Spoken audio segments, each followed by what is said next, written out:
Hello, Shana Puthenkot here. നമ്മുടെ logical റീസണിങ്ങിൻ്റെ marathon സീരീസാണ്. ലോജിക്കൽ റീസണിങ്ങിലെ എല്ലാ ടോപ്പിക്കുകളും നമ്മൾ ഇന്ന് കവർ ചെയ്യുന്നതായിരിക്കും. So it would be like a revision class. അപ്പോൾ നമുക്ക് ആദ്യമായിട്ട് നമ്മൾ നോക്കുന്നത് രണ്ട് തരം ലോജിക്കാണ് നമുക്ക് മെയിനായിട്ട് സിലബസിൽ പഠിക്കാനുള്ളത്. അപ്പോൾ അതാണ് നമ്മൾ ആദ്യം മനസ്സിലാക്കേണ്ടത്. ഇന്ത്യൻ ലോജിക്കും ഉണ്ട്, വെസ്റ്റേൺ ലോജിക്കും ഉണ്ട്. ഓക്കെ, അതിൻ്റെ മറ്റ് പേരുകളും കൂടെ നോട്ട് ചെയ്ത് വെക്കണം. വെസ്റ്റേൺ ലോജിക്കിനെ നമ്മൾ അരിസ്റ്റോട്ടേലിയൻ സിലോജിസം എന്നാണ് വിളിക്കുക. എന്തുകൊണ്ടാണ് അരിസ്റ്റോട്ടേലിയൻ സിലോജിസം എന്ന് വിളിക്കുന്നത്? ഈ വെസ്റ്റേൺ സിലോജിസം എന്ന് പറയുന്നത് ഡെവലപ്പ് ചെയ്തത് ഗ്രീസിലാണ്. അപ്പോൾ ഗ്രീക്ക് തത്വചിന്തകരായ അരിസ്റ്റോട്ടൽ, പ്ലേറ്റോ ഇവരൊക്കെ യൂസ് ചെയ്തിരുന്ന ഒരു ലോജിക്കിനെയാണ് നമ്മൾ വെസ്റ്റേൺ ലോജിക് അഥവാ അരിസ്റ്റോട്ടേലിയൻ സിലോജിസം എന്ന് പറയുന്നത്. ഓക്കെ, അപ്പോൾ ഇത് വെസ്റ്റേൺ കൺട്രീസിൽ ഉപയോഗിച്ചിരുന്ന ലോജിക്കാണ്. ഇനി ഇന്ത്യയിലേക്ക് എത്തുമ്പോഴത്തേക്കും നമ്മൾ ഉപയോഗിച്ചിരുന്ന ലോജിക്കിനെ ഇന്ത്യൻ ലോജിക് എന്നാണ് വിളിക്കുക.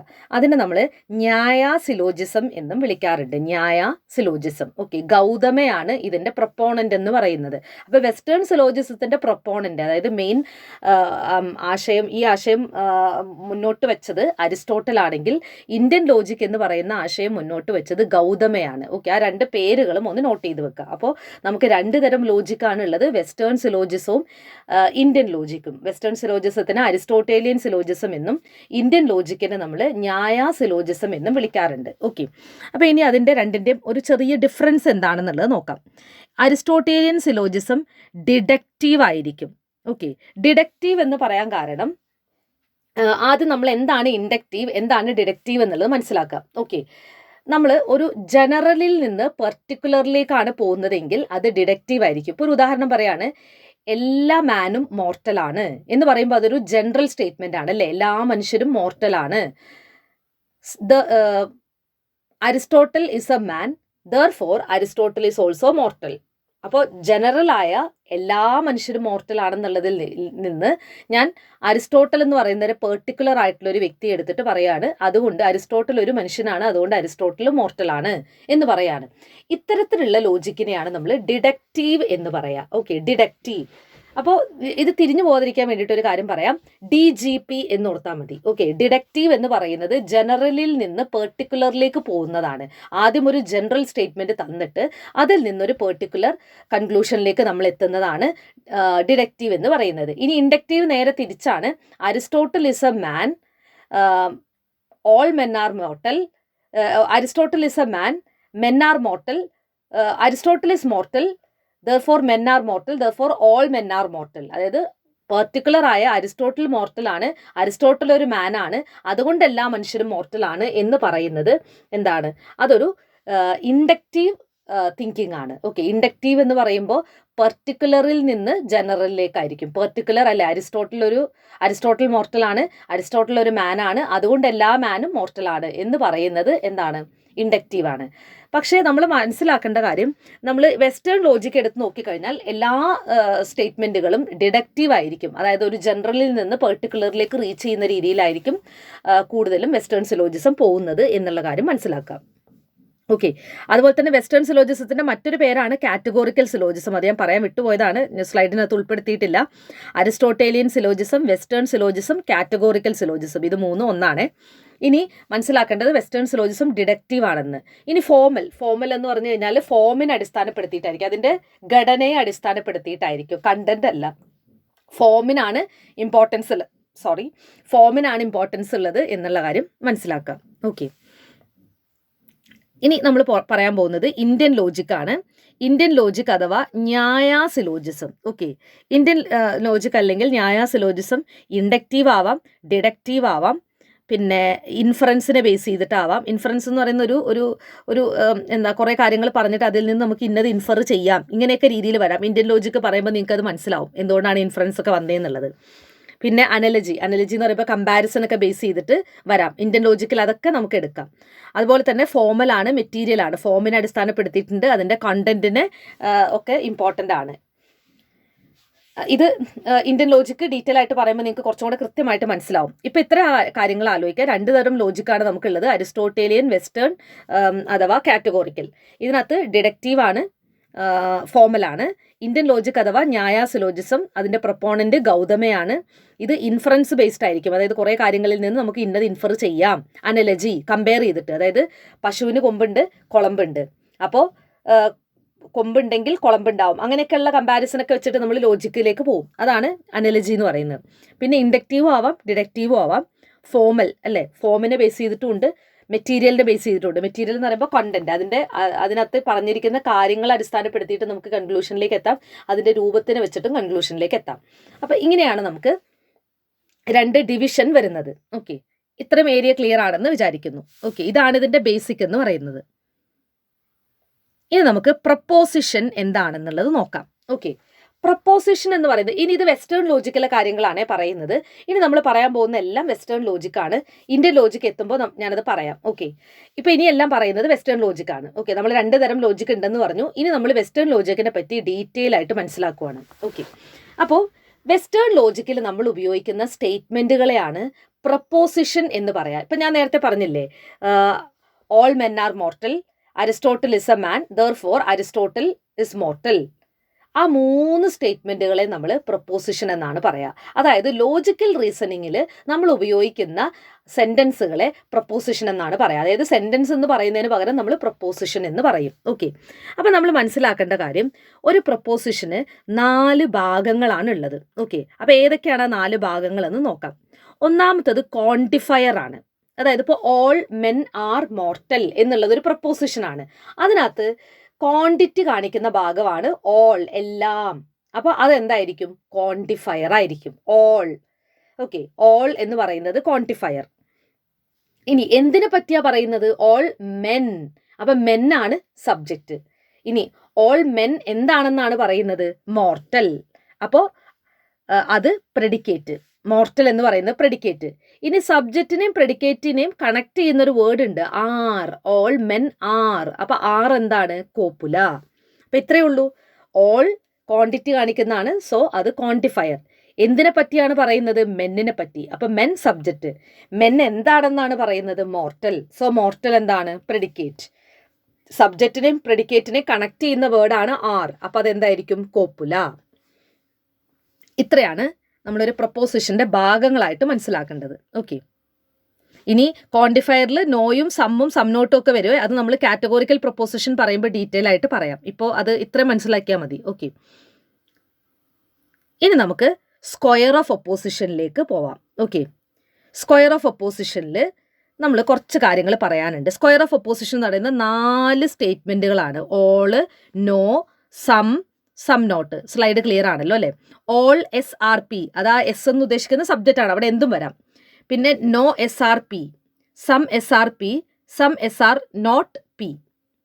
ഇങ്ങനെയാണ് ഈ 4 സ്റ്റേറ്റ്മെൻ്റ് ആണ് നമുക്ക് വെസ്റ്റേൺ ലോജിക്കിൽ വരുന്നത്. ഓക്കെ, അപ്പോൾ ആദ്യം ഞാൻ ഈ ഓളുമായി ബന്ധപ്പെട്ട എല്ലാ കാര്യങ്ങളും പറയാം, നോയുമായി ബന്ധപ്പെട്ട എല്ലാ കാര്യങ്ങളും പറയാം, സമ്മുമായി ബന്ധപ്പെട്ടോ സം നോട്ടുമായി ബന്ധപ്പെട്ടോ പറയാം.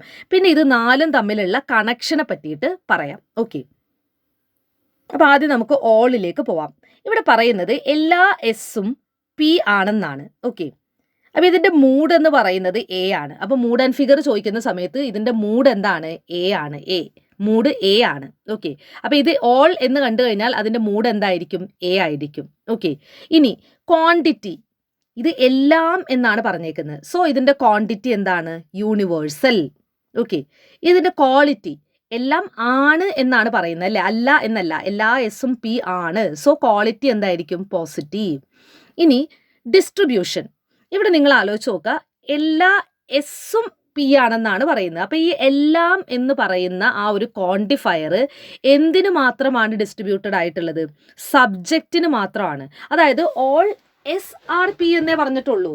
അതിൻ്റെ അർത്ഥം എല്ലാ പിയും എസ് ആണെന്നല്ല അല്ലേ, എല്ലാ എസ്സുകളും പി ആണ്. സോ ഈ ഓൾ എന്ന് പറയുന്നത് സബ്ജക്റ്റിന് മാത്രമാണ് ഡിസ്ട്രിബ്യൂട്ടഡ്. അപ്പോൾ അതിൽ നിന്ന് നിങ്ങൾ മനസ്സിലാക്കേണ്ട ഒരു കാര്യം, നമുക്കിതിനെ തിരിച്ചു പറയാൻ പറ്റില്ല. കാരണം ഓൾ എസ് ആർ പി എന്ന് മാത്രമേ പറഞ്ഞിട്ടുള്ളൂ, എല്ലാ എസ്സുകളും പി ആണെന്നേ ഉള്ളൂ. അപ്പോൾ ഈ ഓൾ എന്ന് പറയുന്ന ക്വാണ്ടിറ്റി എസ് എന്ന് പറയുന്ന ആ ഒരു സബ്ജക്റ്റിന് മാത്രമാണ് ഡിസ്ട്രിബ്യൂട്ടഡ് ആയിട്ടുള്ളത്. അപ്പോൾ ഡിസ്ട്രിബ്യൂഷൻ എസ്സിന് മാത്രമായതുകൊണ്ട് നമുക്ക് തിരിച്ചു പറയാൻ പറ്റില്ല. അപ്പോൾ all S are P is not equal to all P are S. Okay, അത്രയും കാര്യങ്ങൾ ഓക്കെയാണ്. ഇനി നോയിലേക്ക് പോവാം. നോ SRP എന്ന് പറയുന്നതിൻ്റെ മൂഡ് ഇ ആണ്. അപ്പോൾ എ ഇ ഈ ഓർഡറിൽ തന്നെ ഓർക്കുക. ഈ സ്ക്വയറിൻ്റെ 4 കോർണറുകളായിട്ട് ഇതിനെ ഓർക്കാം. ഓക്കെ, നോ SRP എന്ന് പറയുന്നത് മൂഡ് ഇ ആണ്. ക്വാണ്ടിറ്റി യൂണിവേഴ്സൽ ആണ്, ഒന്നുമല്ല എന്നാണ് പറയുന്നത്. ഇനി അല്ല എന്നാണ് പറയുന്നത്, അതുകൊണ്ട് ക്വാളിറ്റി എന്താണ്? നെഗറ്റീവ് ആണ്. ഇനി distribution both subject and predicate ആണ്. അതായത് ഈ നോ എന്ന് പറയുന്നത് സബ്ജക്റ്റിനുണ്ട് പ്രെഡിക്കേറ്റിനുണ്ട്. ഒരു എസും പി അല്ല എന്ന് പറയുമ്പോൾ അതിൻ്റെ അർത്ഥം എന്താണ്? ഒരു പിയും എസും അല്ല അല്ലേ? അപ്പം നമുക്ക് തിരിച്ചും പറയാം. അപ്പം നിങ്ങൾ മനസ്സിലാക്കേണ്ട കാര്യം, നോ വരുന്ന ഒരു സ്റ്റേറ്റ്മെൻറ്റിനെ നമുക്ക് തിരിച്ചും പറയാം. നോ മെൻ ആർ മോർട്ടൽ എന്ന് പറഞ്ഞു കഴിഞ്ഞാൽ നോ മോർട്ടൽ ആർ മെൻ എന്ന് പറഞ്ഞാലും സെയിം ആണ്. കാരണം ഈ നോ എന്ന് പറയുന്ന വേർഡ് രണ്ടിനും ഡിസ്ട്രിബ്യൂഷൻ ഉണ്ട്. അപ്പം അത് മനസ്സിലായി. എയും ഇയും നമ്മൾ കവർ ചെയ്തു. ഇനി ഐ ആണ്. സം SRP, ചില എസ്സുകൾ പി ആണെന്നാണ് പറഞ്ഞിട്ടുള്ളത്. ഇതിൻ്റെ മൂഡ് എന്ന് പറയുന്നത് ഐ ആണ്. ക്വാണ്ടിറ്റി എന്ന് പറയുന്നത് പേർട്ടിക്കുലർ ആണ് അല്ലേ? കുറച്ചല്ലേ ഉള്ളൂ. സോ പേർട്ടിക്കുലർ ആണ്, യൂണിവേഴ്സൽ അല്ല. ഇനി കുറച്ച് ആണ് എന്നാണ് പറയുന്നത്. സോ ക്വാളിറ്റി എന്താണ്? പോസിറ്റീവ് ആണ്. ഇനി ഈ സം എന്ന് പറയുന്നത് സബ്ജക്റ്റിനും പ്രെഡിക്കേറ്റിനും ഡിസ്ട്രിബ്യൂഷൻ ഇല്ല, കുറച്ചല്ലേ ഉള്ളൂ. അതായത് ഈ കുറച്ച് അല്ലേ, കുറച്ച് സബ്ജക്റ്റിനും കുറച്ച് പ്രെഡിക്കേറ്റിനും രണ്ടുപേർക്കും എന്തില്ല? പൂർണ്ണമായിട്ട് കിട്ടുന്നില്ല അല്ലേ? കുറച്ച് സബ്ജക്റ്റിനുണ്ട്, കുറച്ച് പ്രെഡിക്കേറ്റിനുണ്ട്. അപ്പോൾ അതുകൊണ്ട് ഈ സം എന്ന് പറയുന്നത് പൂർണ്ണമായിട്ടും ഒന്നിന് കംപ്ലീറ്റ് ആയിട്ട് കിട്ടുന്നില്ല. സോ രണ്ടിനും ഡിസ്ട്രിബ്യൂഷൻ ഇല്ല എന്ന് മനസ്സിലാക്കാം. രണ്ടിനും ഡിസ്ട്രിബ്യൂഷൻ ഉണ്ടെങ്കിലും രണ്ടിനും ഡിസ്ട്രിബ്യൂഷൻ ഇല്ലെങ്കിലും നമുക്ക് തിരിച്ചു പറയാം. ഓക്കെ, അപ്പോൾ സം SRP എന്ന് പറയുന്നത് എന്തിന് ഈക്വൽ ആണ്? സം PRSന് ഈക്വൽ ആണ്. അപ്പോൾ ഈ രണ്ട് സ്റ്റേറ്റ്മെൻറ്റുകൾ മാത്രമേ നമുക്ക് തിരിച്ചു പറയാൻ പറ്റുള്ളൂ. നോ തിരിച്ചു പറയാം, അതുപോലെ തന്നെ സമ്മും നമുക്ക് തിരിച്ചു പറയാം. ഇനി അടുത്തത് സം SR നോട്ട് പി ആണ്. ഇതിൻ്റെ മൂഡ് വരുന്നത് O ആണ്. O ക്വാണ്ടിറ്റി എന്തായിരിക്കും? പെർട്ടിക്കുലർ. ക്വാളിറ്റി എന്തായിരിക്കും? നെഗറ്റീവ്, കാരണം നോട്ട് ഉണ്ട് അല്ലേ? ഡിസ്ട്രിബ്യൂഷൻ പ്രെഡിക്കേറ്റിന് മാത്രമേ ഉള്ളൂ. സം SR നോട്ട് പി അല്ലേ? പി അല്ല. അപ്പം നോട്ട് എന്ന് പറയുന്നത് എന്തിന് മാത്രമേ ബാധകമുള്ളൂ? പിക്ക് മാത്രമേ ഉള്ളൂ അല്ലേ? ചില എസ്സുകൾ പി അല്ല. അപ്പം ഈ അല്ല എന്ന് പറയുന്ന വേർഡ് പിക്ക് മാത്രമാണ് ബാധകമായിട്ടുള്ളത്. അതായത് ഡിസ്ട്രിബ്യൂഷൻ എന്തിനു മാത്രമേ ഉള്ളൂ? പ്രെഡിക്കേറ്റിന് മാത്രമേ ഉള്ളൂ. അപ്പോൾ ഒരെണ്ണത്തിന് മാത്രം ഡിസ്ട്രിബ്യൂഷൻ വന്നു കഴിഞ്ഞാൽ നമുക്ക് എന്ത് പറയാൻ പറ്റില്ല? തിരിച്ചു പറയാൻ പറ്റില്ല. അതുകൊണ്ട് സം PR നോട്ട് എസ് എന്നുള്ളത് സം SR നോട്ട് പി എന്നുള്ളതും സെയിം അല്ല. ഓക്കെ, ഇത്രയും കാര്യങ്ങൾ ക്ലിയർ ആയെന്ന് വിചാരിക്കുന്നു. ഇനി നമുക്ക് മനസ്സിലാക്കേണ്ടത് ഇത് തമ്മിലുള്ള ബന്ധമാണ്. ഓക്കെ, നമുക്ക് ഓരോന്നായിട്ട് നോക്കാം. കുറച്ച് ക്ലിയർ ആയിട്ട് തന്നെ പറയാം. ഈ ഒരു സ്റ്റേറ്റ്മെൻറ്റുകൾ മനസ്സിലായി കഴിഞ്ഞാൽ, ഇത്രയും ഏരിയ ക്ലിയർ ആയി കഴിഞ്ഞാൽ അത് എളുപ്പമാണ്. ഇനി ഈ എയും ഇയും തമ്മിലുള്ള ബന്ധം, എയും ഇയും തമ്മിലുള്ള ബന്ധം, ഇതിനെ നമ്മൾ കോൺട്രറി എന്നാണ് പറയുക. ഓളും നോയും തമ്മിലുള്ള ബന്ധം കോൺട്രറി ആണ്. കോൺട്രറി എന്ന് പറയുമ്പോൾ ഇതിന് ഒരുമിച്ചൊരിക്കലും ട്രൂ ആവാൻ പറ്റില്ല. ആലോചിച്ച് നോക്കിയേ, എല്ലാ എസും പി ആണെന്ന് ട്രൂ ആയാൽ ഒരു എസും പി അല്ല എന്നുള്ളതും ട്രൂ ആവുമോ?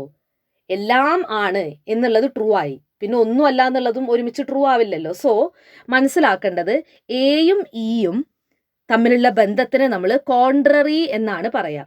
ഇതിനൊരിക്കലും ഒരുമിച്ച് ട്രൂ ആവാൻ പറ്റില്ല. ഒരുമിച്ച് ഫോൾസ് ആവാൻ പറ്റുമോ? ഒരുമിച്ച് ഫോൾസ് ആവാം. അതായത് എല്ലാം എന്നുള്ളത് തെറ്റ്, ഒന്നുമല്ല എന്നുള്ളത് തെറ്റ്. അങ്ങനെ വരുമോ? വരും. കുറച്ച് എന്ന് പറയുകയാണെങ്കിൽ എല്ലാം എന്നുള്ളത് തെറ്റല്ലേ അല്ലേ? കാരണം കുറച്ചല്ലേ ഉള്ളൂ. കുറച്ച് എന്ന് പറയുമ്പോൾ ഒന്നുമല്ല എന്നുള്ളതും തെറ്റല്ലേ? അപ്പോൾ ഇതിന് ഒരുമിച്ച് വേണമെങ്കിൽ ഫാൾസ് ആവാം, പക്ഷേ ഒരുമിച്ചൊരിക്കലും എന്താവില്ല? ഇത് ട്രൂ ആവില്ല. ഓൾ ട്രൂ ആയാൽ സ്വാഭാവികമായിട്ടും നോ എന്താവില്ല? ട്രൂ ആവില്ല. പക്ഷെ ഇതിന് രണ്ടിന് വേണമെങ്കിലും ഒരുമിച്ച് ഫോൾസ് ആവാം. അപ്പോൾ ആ കാര്യം ഓർക്കുക. കോൺട്രറി ആണ്. ഓളും നോയും തമ്മിലുള്ള ബന്ധത്തിനെ കോൺട്രറി എന്നാണ് പറയുക. ഇതിന് ഒരുമിച്ച് ട്രൂ ആവാൻ പറ്റില്ല, പക്ഷെ വേണമെങ്കിൽ ഫോൾസ് ആവാം. ഉറപ്പായിട്ടും ഫോൾസ് ആവുന്നല്ല, വേണമെങ്കിൽ ആവാം. ഓക്കെ, ഇനി അടുത്തത് ഐയും ഓയും തമ്മിലുള്ള ബന്ധമാണ്. അതായത് സമ്മും സം നോട്ടും. സമ്മും സം നോട്ടും തമ്മിലുള്ള ബന്ധം എന്ന് പറയുന്നത് സബ് കോൺട്രറി ആണ്. നേരെ തിരിച്ചാണ്. നമ്മൾ കോൺട്രറി പറഞ്ഞതിൻ്റെ നേരെ ഓപ്പോസിറ്റ് ആണ്. ഇതിന് ഒരുമിച്ച് ഫോൾസ് ആവാൻ പറ്റില്ല, പക്ഷേ ഒരുമിച്ച് ട്രൂ ആവാം. അതായത് സമ്മ് ട്രൂ ആയാൽ സ്വാഭാവികമായിട്ടും സം നോട്ട് ട്രൂ ആവും. അതായത് ഇതിന് ഒരുമിച്ച് ട്രൂ ആവാൻ പറ്റും, പക്ഷെ ഒരുമിച്ച് ഫോൾസ് ആവില്ല. നേരത്തെ നമ്മൾ പറഞ്ഞ നേരെ തിരിച്ചായിരുന്നു. ഒരുമിച്ച് ട്രൂ ആവാൻ പറ്റില്ല, പക്ഷെ വേണമെങ്കിൽ ഒരുമിച്ച് ഫോൾസ് ആവാം. ഇവിടെ നേരെ തിരിച്ചാണ്, ഒരുമിച്ച് ഫോൾസ് ആവാൻ പറ്റില്ല, പക്ഷേ ഒരുമിച്ച് ട്രൂ ആവാം. ഓക്കെ, സമ്മ് ട്രൂ ആയാൽ സം നോട്ട് ഉറപ്പായിട്ടും ട്രൂ അല്ലേ? കുറച്ചാണെന്ന് പറഞ്ഞു കഴിഞ്ഞാൽ കുറച്ചല്ല എന്നുള്ളതും ശരിയാണല്ലേ? അപ്പോൾ ഒരുമിച്ച് ട്രൂ ആവാൻ പറ്റും, പക്ഷെ ഒരുമിച്ച് ഫോൾസ് ആവാൻ പറ്റില്ല. അതാണ് സബ് കോൺട്രറി. അപ്പോൾ ഓളും നോയും കോൺട്രറി, സമ്മും സം നോട്ടും സബ് കോൺട്രറി. അപ്പോൾ ഓളും നോയും ഒരുമിച്ച് ട്രൂ ആവില്ല, പക്ഷെ ഒരുമിച്ച് ഫോൾസ് ആവാം. സമ്മും സം നോട്ടും ഒരുമിച്ച് ഫോൾസ് ആവില്ല, പക്ഷെ ഒരുമിച്ച് ട്രൂ ആവാം. ക്ലിയർ ആണല്ലോ?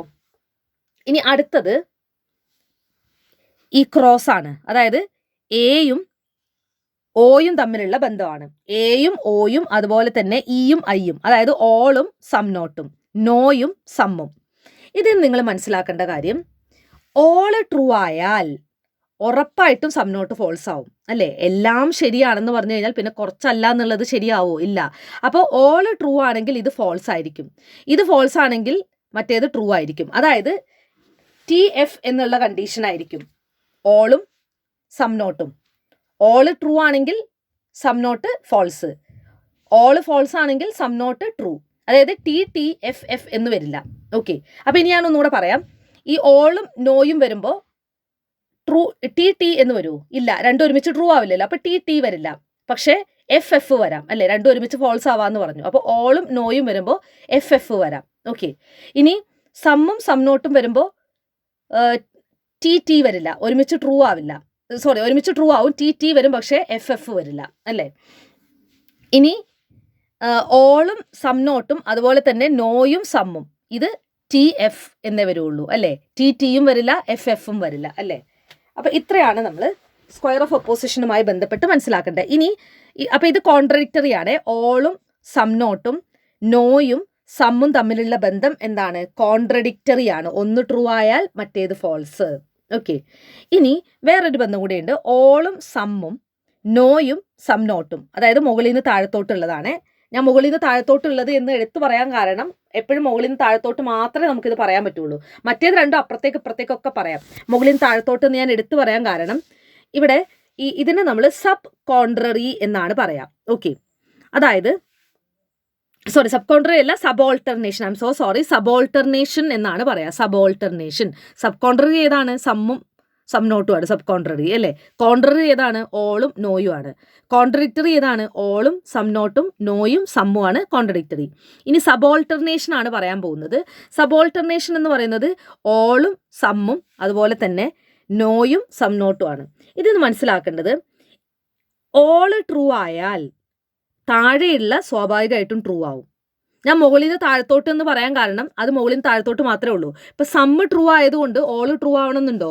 കുറച്ചുണ്ട് എന്ന് പറയുമ്പോൾ ഉറപ്പായിട്ടും എല്ലാം എന്ന് പറയാൻ പറ്റുമോ? പക്ഷേ എല്ലാം എന്ന് പറയുമ്പോൾ അതിൽ സ്വാഭാവികമായിട്ടും എന്താ ഉറപ്പായി? കുറച്ചെന്നുള്ളത് ഉറപ്പായി. കാരണം എല്ലാം ആണെന്ന് നമ്മൾ പറഞ്ഞു അല്ലേ? ഇപ്പം എല്ലാ കുട്ടികളും ടൂർ പോകുന്നുണ്ട് എന്ന്, ഇപ്പം 10ാം ക്ലാസ്സിൽ എല്ലാ കുട്ടികളും ടൂർ പോകുന്നുണ്ടെന്ന് പറയുമ്പോൾ അതിനകത്ത് കുറച്ച് പേര് പോകുന്നുണ്ടോ എന്ന് പിന്നെ ചോദ്യത്തിന് പ്രസക്തിയില്ല. കാരണം എല്ലാവരും പോകുന്നുണ്ടെന്ന് പറയുമ്പോൾ അതിനകത്ത് എല്ലാവരും പെട്ടു അല്ലേ? സോ ഓൾ എന്ന് പറയുമ്പോൾ സ്വാഭാവികമായിട്ടും സം എന്ന് പറയുന്നത് ട്രൂ ആവും. അത് നേരെ മുകളിലോട്ട് നമുക്ക് പറയാൻ പറ്റില്ല. അതുകൊണ്ടാണ് സബോൾട്ടർനേഷൻ എന്ന് പറയുന്നത് എപ്പോഴും മുകളിൽ നിന്ന് താഴത്തോട്ടുള്ള റിലേഷനാണ്. ഇനി നോ എന്ന് പറഞ്ഞു കഴിഞ്ഞാൽ സ്വാഭാവികമായിട്ടും സം നോട്ട് എന്നുള്ളതും ട്രൂ ആവും. ഓക്കെ, അപ്പോൾ ഇത്രയാണ് നമ്മൾ സ്ക്വയർ ഓഫ് ഒപ്പോസിഷനുമായി ബന്ധപ്പെട്ട് മനസ്സിലാക്കേണ്ടത്. ഇത്രയും കാര്യങ്ങൾ, ഇതാണ് ലോജിക്കൽ റീസണിങ്ങിൻ്റെ ഏറ്റവും ബേസിക് ആയിട്ടുള്ള കാര്യം. ഇത് നമുക്ക് കൃത്യമായിട്ട് വരച്ച് നമുക്ക് പഠിച്ച് മനസ്സിലായിട്ടുണ്ടെങ്കിൽ ലോജിക്കൽ റീസണിങ് എന്ന് പറയുന്ന ഏരിയ നമുക്ക് വളരെ എളുപ്പമാണ്. പിന്നെ ഇതിനകത്ത് ഒന്നും പഠിക്കേണ്ടതില്ല, കാരണം ഇതേ ഉള്ളൂ ഇതിനകത്ത് പഠിക്കാൻ, വേറെ ഒന്നും ഇതിനകത്ത് നമ്മൾ മനസ്സിലാക്കേണ്ടതായിട്ടില്ല. Okay, so I hope this is clear. എന്തെങ്കിലും സംശയങ്ങൾ ഉണ്ടെങ്കിൽ കമൻറ്റ് ബോക്സിൽ ചോദിക്കാം കേട്ടോ. ഓക്കെ, മാരത്തോൺ ആയതുകൊണ്ട് ഞാൻ ഒരുപാട് ഇൻഡെപ്ത് ആയിട്ടൊന്നും പറയുന്നില്ല. നമ്മൾ ഇതിൻ്റെയൊക്കെ ഡീറ്റെയിൽ ആയിട്ടുള്ള വീഡിയോ നമ്മൾ ഓൾറെഡി അപ്ലോഡ് ചെയ്തിട്ടുണ്ട്. എന്തെങ്കിലും സംശയം തോന്നുകയാണെങ്കിൽ അത് കണ്ടു നോക്കാം, അല്ലെങ്കിൽ കമൻറ്റ് ബോക്സിൽ ചോദിക്കാം. ഓക്കെ, ഇനി അടുത്തത് ഒരു പ്രൊപ്പോസിഷനെ നമ്മൾ അതിനെ പ്രിമൈസുകൾ എന്നും കൺക്ലൂഷൻ എന്നും ഒക്കെ ഡിവൈഡ് ചെയ്യും. ഓക്കെ, അപ്പോൾ നമുക്ക് നോക്കാം എന്താണതെന്ന്. ഓക്കെ, നമ്മളിപ്പോൾ ഒരു ലോജിക്കൽ റീസണിങ്ങിൽ 2 സ്റ്റേറ്റ്മെൻറ്റിൽ നിന്ന് ഒരു കൺക്ലൂഷനിലേക്ക് എത്തുകയാണ് ചെയ്യുക. ഇപ്പോൾ ഒരു ഉദാഹരണം ഞാൻ പറയാം. ഇപ്പോൾ ഇവിടെ കൊടുത്തിട്ടുള്ളത് ഈ ബ്ലൂ കളറിൽ കൊടുത്തിട്ടുള്ള all humans are mortal, all Greeks are humans, therefore all Greeks are mortal. ഇങ്ങനെയായിരിക്കുമല്ലോ നമ്മളൊരു ലോജിക്കൽ റീസണിങ്ങിൽ ഒരു കൺക്ലൂഷനിലേക്ക് എത്തുക. അപ്പോൾ ഈ ആദ്യം തന്നിട്ടുള്ള രണ്ട് സ്റ്റേറ്റ്മെൻറ്റുകളെ നമ്മൾ പ്രിമൈസുകൾ എന്നാണ് വിളിക്കുക. ഓക്കെ, അപ്പോൾ all humans are mortal, all Greeks are humans, therefore all Greeks are mortal. അപ്പോൾ ആദ്യത്തെ രണ്ട് സ്റ്റേറ്റ്മെൻറ്റുകളെ പ്രിമൈസുകൾ എന്നും അതിൽ നിന്ന് നമ്മൾ എത്തിച്ചേരുന്ന കൺക്ലൂഷനെ കൺക്ലൂഷൻ എന്നും വിളിക്കും. ഓക്കെ, ഇനി നമുക്ക് നോക്കാം എന്താണ് മേജർ ടേം എന്ന് പറയുന്നത്. കൺക്ലൂഷൻ എടുക്കുക. കൺക്ലൂഷൻ്റെ പ്രെഡിക്കേറ്റ്, ഈ കൺക്ലൂഷൻ്റെ പ്രെഡിക്കേറ്റ് ഏതാണ്? സബ്ജക്റ്റ് ഗ്രീക്കാണ്, മോർട്ടലാണ് പ്രെഡിക്കേറ്റ്. അപ്പം മേജർ ടേം എന്ന് പറയുന്നത് കൺക്ലൂഷൻ്റെ പ്രെഡിക്കേറ്റ് ആണ്. അപ്പോൾ ഏതായിരിക്കും? മോർട്ടൽ ആയിരിക്കും ഇവിടെ മേജർ ടേം. ഇനി മൈനർ ടേം എന്ന് പറയുന്നത് കൺക്ലൂഷൻ്റെ സബ്ജക്റ്റ് ആണ്. കൺക്ലൂഷൻ ഏതാണ്? All Greeks R mortal. ഇതിൻ്റെ സബ്ജക്റ്റ് എന്താണ്? ഗ്രീക്ക്. അപ്പോൾ മേജർ ടേം എന്ന് പറയുന്നത് കൺക്ലൂഷൻ്റെ പ്രെഡിക്കേറ്റും മൈനർ എന്ന് പറയുന്നത് കൺക്ലൂഷൻ്റെ സബ്ജക്റ്റുമാണ് എന്നുള്ള കാര്യം മനസ്സിലാക്കുക. ഇനി മിഡിൽ ടേം എന്ന് പറയുന്നൊരു ടേം ഉണ്ട്. One term common in both premises. ഈ രണ്ട് പ്രിമൈസുകളിൽ കോമൺ ആയിട്ട് കാണുന്ന വാക്ക് ഏതാണ്? ഹ്യൂമൻസ്. അപ്പോൾ ഹ്യൂമൻസ് ആണ് നമ്മുടെ മിഡിൽ ടേം. അപ്പോൾ മിഡിൽ ടേം എന്ന് പറയുന്നത് പ്രിമൈസുകളിൽ കോമൺ ആയി കാണുന്ന ടേം ആണ് മിഡിൽ ടേം എന്ന് പറയുന്നത്. ഓക്കെ, മേജർ ടേം എന്ന് പറയുന്നത് കൺക്ലൂഷൻ്റെ പ്രെഡിക്കേറ്റ് ആണ് മേജർ ടേം. കൺക്ലൂഷൻ്റെ പ്രെഡിക്കേറ്റ് ആണ് മേജർ ടേം. കൺക്ലൂഷൻ്റെ സബ്ജക്റ്റ് ആണ് മൈനർ ടേം. ഓക്കെ, അപ്പോൾ ഇത്രയും കാര്യങ്ങൾ മനസ്സിലാക്കി വെക്കാം. Okay,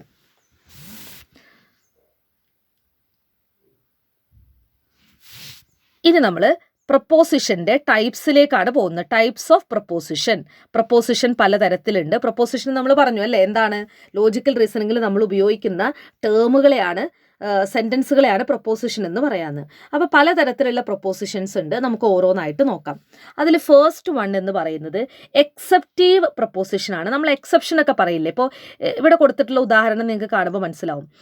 all jury except two condemned the prisoner. എല്ലാ ജൂറിയും, പക്ഷെ അതിൽ 2 പേരൊഴികെ, അങ്ങനെ പറയുകയാണെങ്കിൽ അതെന്തായിരിക്കും? എക്സെപ്റ്റീവ് പ്രപ്പോസിഷൻ ആയിരിക്കും. Okay, so that is exceptive proposition. Exception പറയുന്നുണ്ടെങ്കിൽ അത് എക്സെപ്റ്റീവ് പ്രപ്പോസിഷൻ ആയിരിക്കും. രണ്ടാമത്തെ കാറ്റഗറിയാണ് കാറ്റഗോറിക്കൽ പ്രപ്പോസിഷൻ എന്ന് പറയുന്നത്. ഈ നമ്മൾ നേരത്തെ കണ്ടില്ലേ, ഓൾ, നോ, സം നോട്ട്. ഇതിനെയാണ് കാറ്റഗോറിക്കൽ പ്രപ്പോസിഷൻ എന്ന് പറയാം. All, no, some not. ഇതിലേതെങ്കിലും ഒന്നാണ് വരുന്നതെങ്കിൽ അത് കാറ്റഗോറിക്കൽ ആയിരിക്കും. ഇവിടെ ഓൾ വന്നിട്ടുണ്ട്, പക്ഷെ അവിടെ എക്സെപ്റ്റ് ടു എന്ന് വന്നേക്കുന്നതുകൊണ്ട് അതെന്താണ്? എക്സെപ്റ്റീവ് പ്രപ്പോസിഷൻ ആണ് എന്നുള്ള കാര്യം മനസ്സിലാക്കാം. ഇനി അടുത്തത് ജനറൽ പ്രപ്പോസിഷൻ ആണ്. യൂണിവേഴ്സൽ പ്രപ്പോസിഷനാണ് നമ്മൾ ജനറൽ എന്ന് പറയാം. അപ്പോൾ ഓൾ, നോ, ഇതൊക്കെ എന്താണ്? ജനറൽ പ്രപ്പോസിഷനാണ്. അടുത്തത് കോമ്പൗണ്ട് പ്രപ്പോസിഷനാണ്. കോമ്പൗണ്ട് പ്രപ്പോസിഷൻ എന്ന് പറയുന്നത് ഒത്തിരി സെൻറ്റൻസുകൾ ചേർന്നിട്ട് ഒരു പ്രപ്പോസിഷൻ പറയുകയാണെങ്കിൽ അതിനെയാണ് നമ്മൾ കോമ്പൗണ്ട് പ്രപ്പോസിഷൻ എന്ന് പറയാം.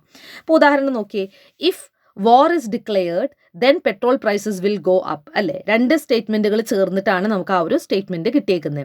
അപ്പോൾ അത്തരത്തിൽ മറ്റേത് ഓൾ മെൻ ആർ മോർട്ടൽ ഒറ്റ സ്റ്റേറ്റ്മെൻറ്റേ ഉള്ളൂ. പക്ഷേ ഇതിലെന്താണ്? If war is declared then petrol prices will go up. അപ്പോൾ അവിടെ 2 സ്റ്റേറ്റ്മെൻറ്റുകൾ ചേർന്നിട്ടൊക്കെയാണ് ആ ഒരു സ്റ്റേറ്റ്മെൻറ്റ് ഉണ്ടായേക്കുന്നത്. സോ അതെന്തായിരിക്കും? Compound proposition. ഇതൊക്കെ സ്ഥിരമായിട്ട് ക്വസ്റ്റ്യൻ പേപ്പറിൽ കാണുന്ന ടോപ്പിക്കുകളാണ്, ടൈപ്സ് ഓഫ് പ്രപ്പോസിഷനൊക്കെ. ഓക്കെ, ലോജിക്കൽ റീസണിങ് എന്ന് പറയുന്നത് ഞാൻ എപ്പോഴും പറയുന്ന പോലെ ലോജിക്കൽ റീസണിങ് നമ്മൾ പഠിച്ചു കഴിഞ്ഞാൽ നമുക്ക് മുഴുവൻ മാർക്കും സ്കോർ ചെയ്യാൻ പറ്റുന്ന ഒരു ഏരിയയാണ്. ഇത് വളരെ കൃത്യമായിട്ട് പഠിച്ച ഒരാൾക്ക് കംപ്ലീറ്റ് ആയിട്ട് ഈ ഒരു ഏരിയയിൽ നിന്ന് നിങ്ങൾക്ക് ഈ ഒരു ഒറ്റ മാരത്തോൺ കണ്ടു കഴിഞ്ഞാൽ തന്നെ ഈ ഏരിയയിൽ നിങ്ങൾക്ക് ഫുൾ മാർക്ക് സ്കോർ ചെയ്യാൻ പറ്റും. അത് ഞാൻ ഉറപ്പ് തരുന്നതാണ്. ഓക്കെ, അടുത്തത് ലോജിക്കൽ ഇക്വലൻസി ആണ്. ഇതും സ്ഥിരമായിട്ട് ചോദിക്കുന്ന ഒരു ഏരിയ ആണ്.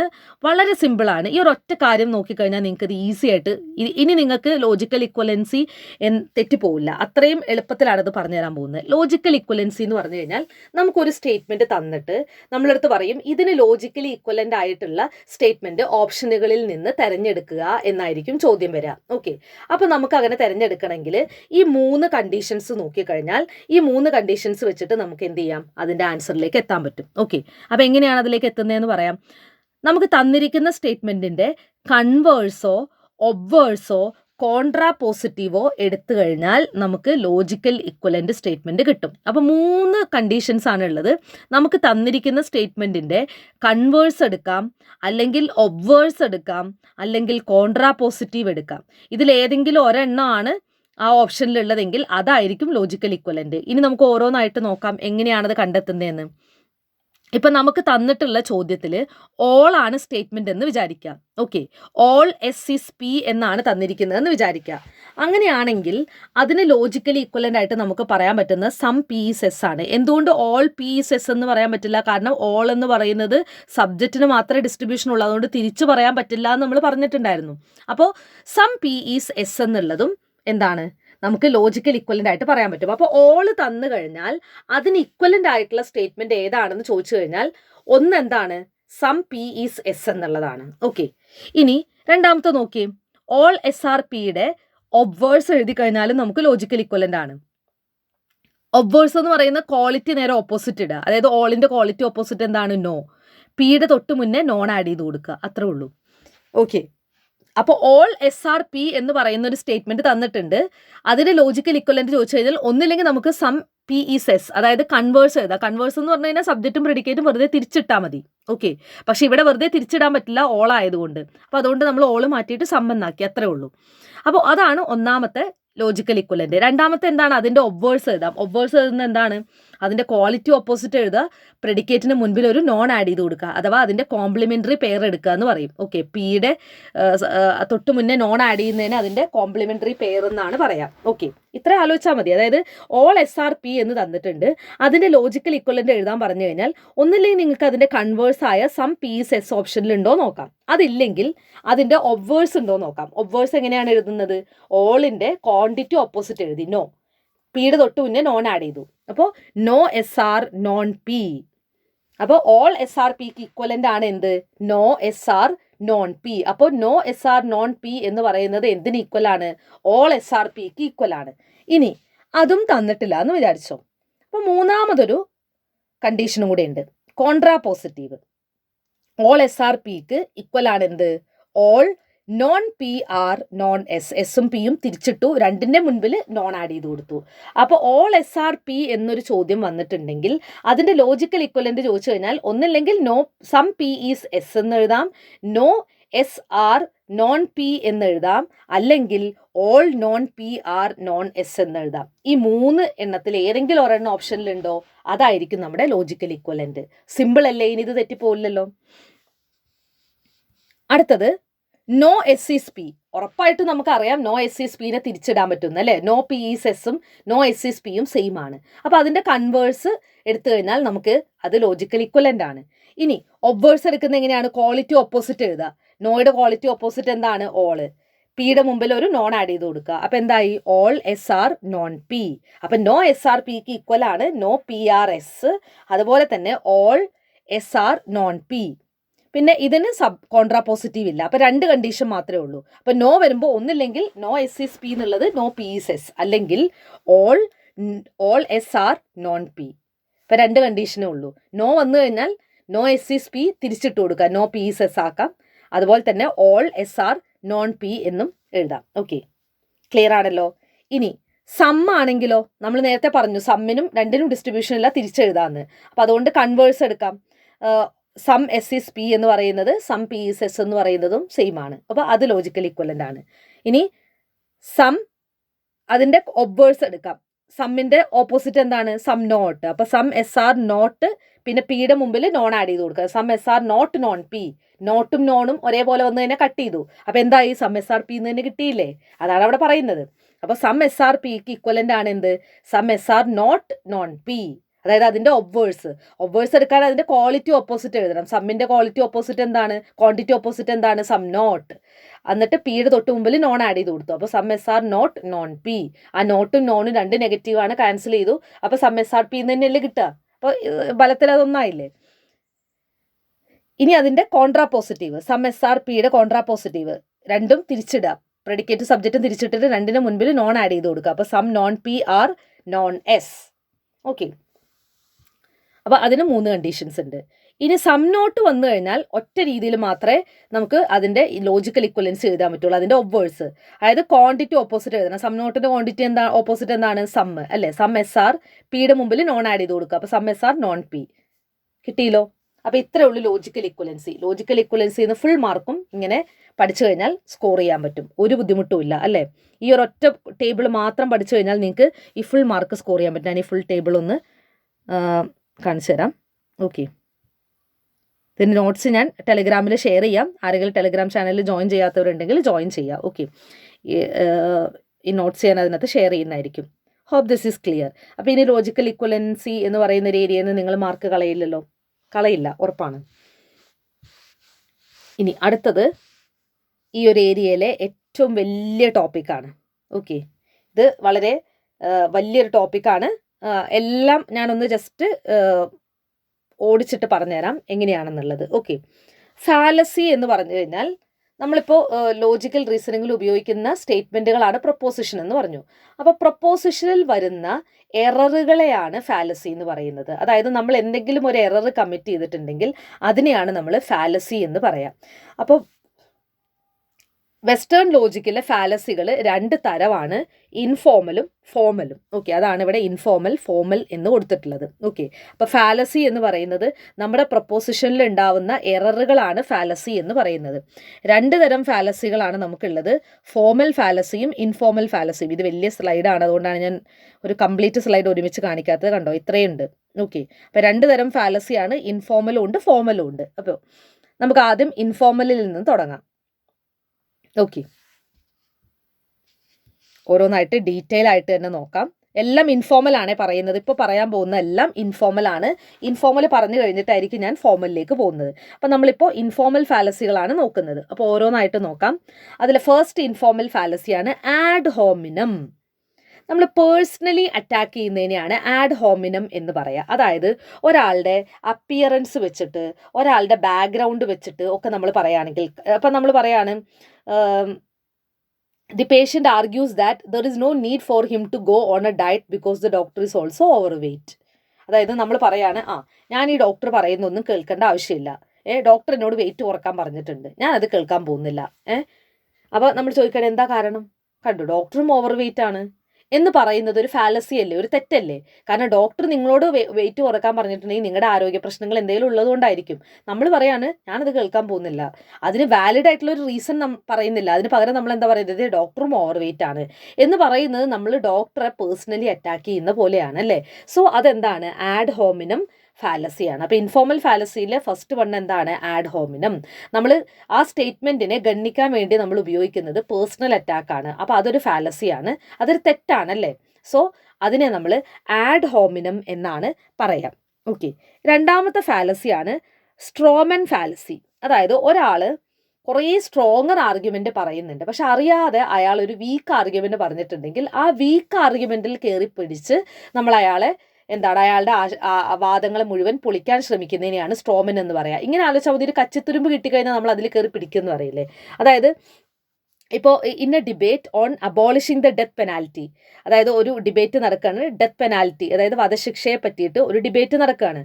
someone argues that someone who opposes the death penalty is in favor of letting murderers go free. അതായത് നമ്മൾ പറയാണ് അതായത് ഡെത്ത് പെനാൽറ്റി വേണ്ട എന്ന് പറയുന്ന ആളുകൾ എന്നാൽ പിന്നെ മേർഡറേഴ്സ് വെറുതെ നടക്കട്ടെ എന്നാണോ നിങ്ങൾ പറയുന്നത് എന്ന് പറയുന്നത് അതെന്താണ്, അതൊരു സ്ട്രോമൻ ഫാലസിയാണ്. ഒരു വീക്ക് ആർഗ്യുമെൻറ്റിനെ എന്ത് ചെയ്യുന്നതാണ്, ഫോക്കസ് ചെയ്യുന്നതാണ്. അവിടെ ഒരുപാട് സ്ട്രോങ്ങർ ആർഗ്യുമെൻ്റ് ഉണ്ട് അല്ലേ. ആ സ്ട്രോങ്ങർ ആർഗ്യുമെൻറ്റിനെ പറ്റി ഒന്നും പറയാതെ ഒരു വീക്ക് ആർഗ്യുമെൻ്റ് കയറി പിടിച്ച് നമ്മൾ അതിലേക്ക് പറഞ്ഞു പോകുന്നതിനെയാണ് സ്ട്രോമൻ എന്ന് പറയാം. ഇനി ഇതിനകത്ത് ഞാൻ ഏറ്റവും കൂടുതൽ ചോദ്യങ്ങൾ ചോദിച്ചിട്ടുള്ള ഫാലസികൾ ഏതൊക്കെയാണെന്നുള്ളത് ഞാൻ ഓരോന്നായിട്ട് പറയാം. ആഡ് ഹോമിനം സ്ഥിരമായിട്ട് ചോദ്യം ചോദിക്കുന്ന ഒരു ഫാലസിയാണ്. അപ്പോൾ ആഡ് ഹോമിനം നിർബന്ധമായിട്ട് പഠിക്കണം. ഓക്കെ, പേഴ്സണൽ അറ്റാക്ക് വരുന്നുണ്ടെങ്കിൽ അയാളെ കണ്ടോ, അയാൾ ഇന്ന കുടുംബത്തിൽ നിന്ന് വരുന്നതാണ്, അയാൾ പറയുന്നത് എന്തിനാ നമ്മൾ കേൾക്കുന്നത്, കണ്ടില്ലേ അയാൾ വണ്ണം വെച്ചായിരിക്കുന്നത്, ഇങ്ങനെയൊക്കെ പറയുകയാണെങ്കിൽ അത് പേഴ്സണൽ അറ്റാക്കാണ്, അത് ആഡ് ഹോമിനമാണ്. അപ്പോൾ സ്റ്റേറ്റ്മെൻറ്റ് നിങ്ങൾ വായിക്കുമ്പോൾ കൃത്യമായിട്ട് ഒരാളെ പേഴ്സണലി അറ്റാക്ക് ചെയ്യുന്ന തരത്തിൽ എന്തെങ്കിലും വാക്കുകൾ ഉണ്ടോ നോക്കുക. അങ്ങനെയാണെങ്കിൽ അത് ആഡ് ഹോമിനം ആയിരിക്കും. അപ്പോൾ ആഡ് ഹോമിനം സ്ഥിരമായിട്ട് ചോദിക്കുന്നതാണ്, ഇമ്പോർട്ടൻ്റ് ആണ്. അടുത്തത് ആഡ് ഇഗ്നോറാൻഡം ആണ്. ആഡ് ഇഗ്നോറാൻഡം എപ്പോഴും ചോദിച്ചു കണ്ടിട്ടില്ല, എന്നാലും 1-2 തവണയൊക്കെ കണ്ടിട്ടുണ്ട്. ഓക്കെ, ഇത്രയേ ഉള്ളൂ. നമ്മൾ ഒരു കാര്യം ട്രൂ ആണെന്ന് നമ്മൾ വാദിക്കുകയാണ്. കാരണം എന്താണ്, അത് ഫോൾസ് ആണെന്ന് ആരും പ്രൂവ് ചെയ്തിട്ടില്ല. അതായത് ഞാൻ പറയാണ് ദൈവം ഉണ്ട് എന്ന് ഞാൻ പറയാണ്. കാരണം എന്താണ്, ദൈവം ഇല്ലാതെ നിങ്ങൾക്ക് പ്രൂവ് ചെയ്യാൻ പറ്റിയിട്ടില്ല, സോ ഞാൻ ദൈവം ഉണ്ടെന്ന് വിശ്വസിക്കുന്നു എന്ന് പറയുന്നതാണ് ആഡ് ഇഗ്നോറാൻഡം. അതായത് ഒരെണ്ണം ഇല്ല എന്ന് പ്രൂവ് ചെയ്യാത്തത് കൊണ്ട് അത് ഉണ്ട് എന്നതിന് ഉറപ്പില്ല അല്ലേ. സോ അതും ഒരു ഫാലസിയാണ്. അതാണ് ആഡ് ഇഗ്നോറാൻഡം എന്ന് പറയുന്നത്. ഓക്കെ, അതും ചോദിച്ചു കണ്ടിട്ടുണ്ട്. ആഡ് ഹോമിനം, ആഡ് ഇഗ്നോറാൻഡം, ഇത് രണ്ടും ഇമ്പോർട്ടൻ്റ് ആണ്. മൂന്നാമത്തെ ഇൻഫോർമൽ ഫാലസിയാണ് ഫോൾസ് ഡിലെമ്മ. അതായത് ഇതൊക്കെ എനിക്ക് തോന്നുന്ന സ്ത്രീകളാണെന്ന് തോന്നുന്നുണ്ട്. ഈ ഒരു എക്സാമ്പിൾ പറയുമ്പോൾ നിങ്ങൾക്ക് അത് മനസ്സിലാവും. അതായത് ചില ആളുകൾ ഇപ്പോൾ എവിടെയെങ്കിലുമൊക്കെ ഒരു ഫംഗ്ഷന് പോവുകയാണെങ്കിൽ അയ്യോ എനിക്ക് ഒരു ഡ്രസ്സും ഇടാനില്ല എന്ന് പറയും. ഒരുപാട് ഡ്രസ്സ് ഉണ്ടാവും, പക്ഷേ അയ്യോ എനിക്കൊന്നും ഇല്ല എന്ന് പറയും. അതേപോലെയാണ് ഈ ഫോൾസ് ഡിലെമ്മ എന്ന് പറയുന്നത്. അങ്ങനെ ഒരു ഡിലെമ്മയുടെ ആവശ്യമില്ല. ഓക്കെ, ഡിലെമ്മ എന്ന് പറയുന്നത് എന്താണ്, ഒരു കൺഫ്യൂസിങ് സ്റ്റേറ്റ് ആണ്. അപ്പോൾ നമ്മൾ പറയാണ് ഒന്നില്ലെങ്കിൽ ഇത് അല്ലെങ്കിൽ ഇത് എന്ന് നമ്മൾ പറയാം.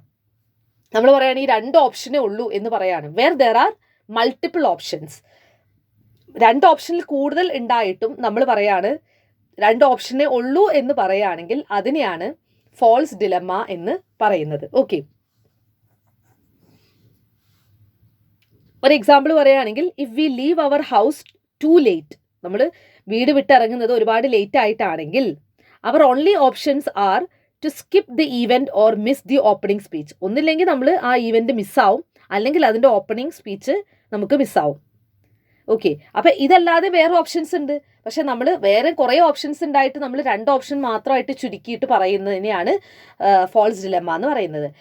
ഫോൾസ് ഡിലെമ്മ അങ്ങനെ ചോദ്യം കണ്ടിട്ടില്ല. ഓക്കെ, അപ്പോൾ നിങ്ങൾ അത്രയും ഇമ്പോർട്ടൻ്റ് ആയിട്ട് അത് നോക്കണ്ട. ആഡ് ഹോമിനോം ആഡ് ഇഗ്നോറാൻഡോം നിങ്ങൾ നിർബന്ധമായിട്ട് നോക്കണം. പിന്നെ ചോദിക്കുന്നതാണ് സ്ലിപ്പറി സ്ലോപ്പ്. ഇത് സ്ഥിരം ചോദിക്കുന്നതാണ്. സ്ലിപ്പറി സ്ലോപ്പിൻ്റെ മറ്റ് പേരുകളും കൂടെ ഒന്ന് നോട്ട് ചെയ്ത് വെക്കണം. സ്ലിപ്പറി സ്ലോപ്പിന് edge of the wedge, camel nose, ഇങ്ങനെയൊക്കെ പേരുകളുണ്ട്. ഓക്കെ, സ്ലിപ്പറി സ്ലോപ്പ് ഇമ്പോർട്ടൻ്റ് ആണ്.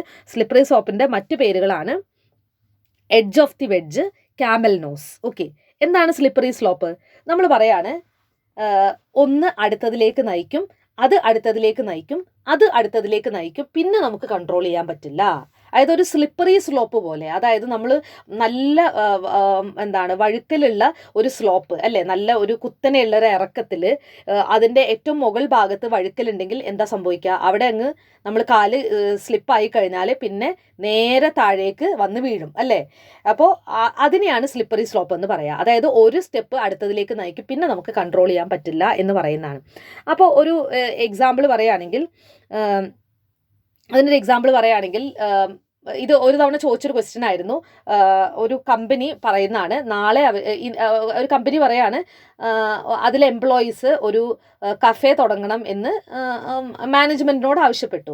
അപ്പോൾ ആ മാനേജ്മെൻറ്റ് പറയാണ് ഇന്ന് അവർ കഫേ തുടങ്ങാൻ വേണ്ടി പറയും, നാളെ അവർ ഒരു ലൗഞ്ച് ആവശ്യപ്പെടും, പിന്നെ നാളെ അവർക്കൊരു സ്പാ വേണമെന്ന് പറയും, പിന്നെ ഈ കമ്പനി പൂട്ടിപ്പോവും എന്ന് പറയുന്നത് ഒരു ഫാലസിയാണ്. അതെന്ത് ഫാലസിയാണ്?